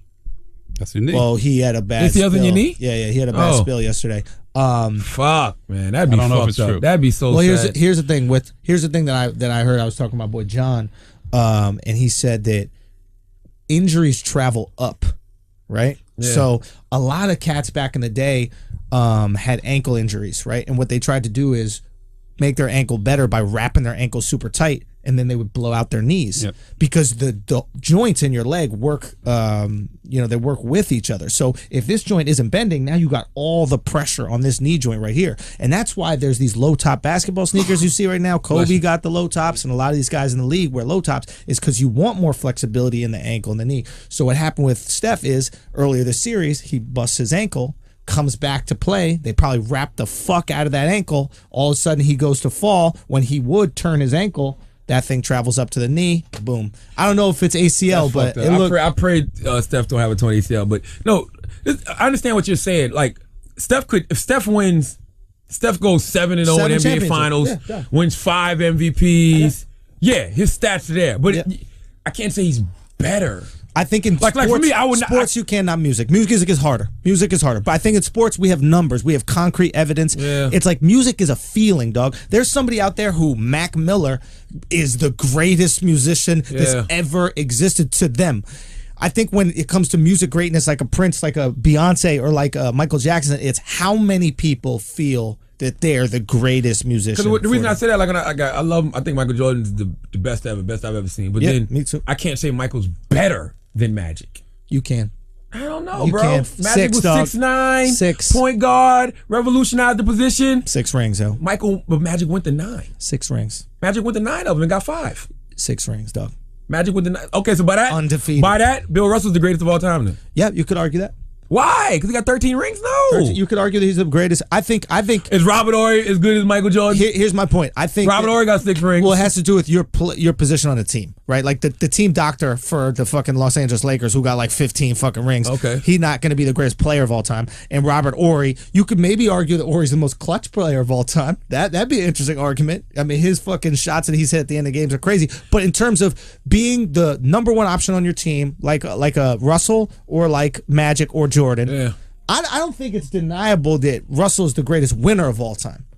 Because we're talking about as a coach and a player. Yeah, of course. Now, did Russell play at a time where there was no black people playing in the NBA? Absolutely.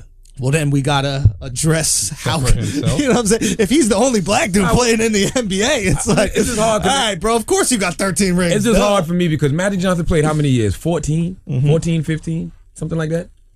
14, let's just say, no, he retired at 13. No, he retired young. At 13. Okay. He went to the finals 9 times. Sure. That means out of your only 4 years of your career, you weren't in the NBA finals. Here's the issue. Why is Kareem not put in this conversation ever? What did Kareem do to the NBA? Nobody respects the center position like that.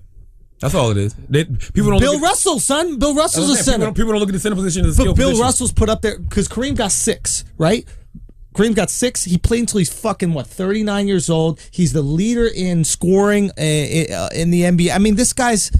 How is he not even mentioned? Because people don't look at the center position as a skill position. It's true. They just don't. And most of them suck, dude. When I watch fucking Dwight Howard and I watch these bigs who are just fucking lazy, it's just... Garbage. Like they always say, the game didn't go to the game came to them. You know, they don't want it enough. It's like... dude, watching bigs are the fucking worst because you can tell. No, they're the worst now. Fucking worst. Back in the day, bigs were amazing. Shaquille O'Neal, Patrick Ewing, Akeem Olajuwon, Alonzo Mourning, even Dikembe Mutombo. Moses Get your old ass Malone. out here. Chris Moses. Of course, the one guy with the Jewish name, Chris, comes in. It's the closest thing we had. The closest thing we had in the NBA was Moses Malone. Who do you worship? Moses. Nah, Moses was a beast, though. But I hear you. Back in the day, there were way more, I guess, skilled bigs, you know. But then, what about this? How about looking like this? What about the power forwards we have right now? Like the Dirk Nowitzki's, and who are the other more dynamic power forwards? Name some. Draymond Green. Draymond's like a 3-4, but yeah, sure. But back in the day, those guys would have been centers. Back in the day, people with that skill, like Tim Duncan changed the power forward position only because he had David Robinson on his team. If there was no David Robinson, Timmy would have been a 5. But since David Robinson was there, Timmy got to sit in that 4 spot and annihilate these 6'9", 6'10" power forwards. I mean, but you know what? The 4 has always been a skill position. The 4 has been a skill position since Charles Barkley, baby. And Barkley was 6'6". And he was 6'5". He was a beast. But look how tiny he was, right? Yeah. That position was much smaller. So maybe these skilled 4s that we see right now But then you still had to would have call been Malone. fives Even back in the day. Barkley was just small because you still had to call Malone. But he was skilled. You had Chris Webber. Again, both skilled guys, Yeah, right? they were skilled players. Both skilled Absolutely. guys. So it's like maybe this like because I think right now Blake Griffin, I think his position is obsolete. The 4 that can't shoot, I think literally doesn't exist anymore. I think you look at these teams, if you don't have a 4 that can shoot an outside jump shot, you can't fucking win. I mean, listen, every position is going to be able to shoot the outside jump shot. You know why? Because they're growing up in the Steph Curry era, and Steph is the best right now. Everybody wants to be Steph. Sure. So you're going to have 7 feet tall kids shooting 3-pointers in a minute because of Steph Curry. And I pray that he did not take. They're now saying it's a grade 1 sprain, could miss 2 weeks. That's according to Adrian, whatever his name is. Wojciechowski who or I whatever? trust. Yeah, so Yeah. something happened. So yeah, no torn ACL. You trust Wojciechowski? More than... Who? I mean, there's been a whole thing going on while you guys were talking where people started posting fake news stories about it was a torn ACL, and they got picked They up. might get bumped in the second round. They got picked up by major places, but it looks like, who knows? Well, they got to play the get bumped, Clippers. They got to play the Clippers or the Blazers. Bro, they shouldn't have fucking played. They shouldn't have chased 73. He got beat they up. Chased He beat up his 73. body. They got beat up, and you know Steph isn't built for it. He's not a big dude. Draymond Green is just a fucking tank. Like this guy's built for anything. This guy could be an MMA fighter. This guy could be a fucking construction worker. Nothing will break down on this guy. Some people are built for it. They're just superhumans. Steph is superhuman in his ability to shoot the ball, but his physicality, he's not built for it. Yeah, but we're forgetting. He's not built for we're it. forgetting last year they won over 65 games though. I think they could have rested him. They shouldn't have played him last game. They shouldn't have played him the last week. They should have just. They should let him sit down. Let him sit. They got scared because they lost to Houston by 1, and they're like, let's throw him back in there. Yep. They should have just let the shit ride out. They should have. But it could just all be a ploy too. But we're getting the fuck out of here. Anyway. Listen, as always, if you listen to this motherfucking podcast and you think we're brilliant, you're absolutely right. If you listen to this motherfucking podcast and you think we're just a couple dumb fucking idiots who don't know shit,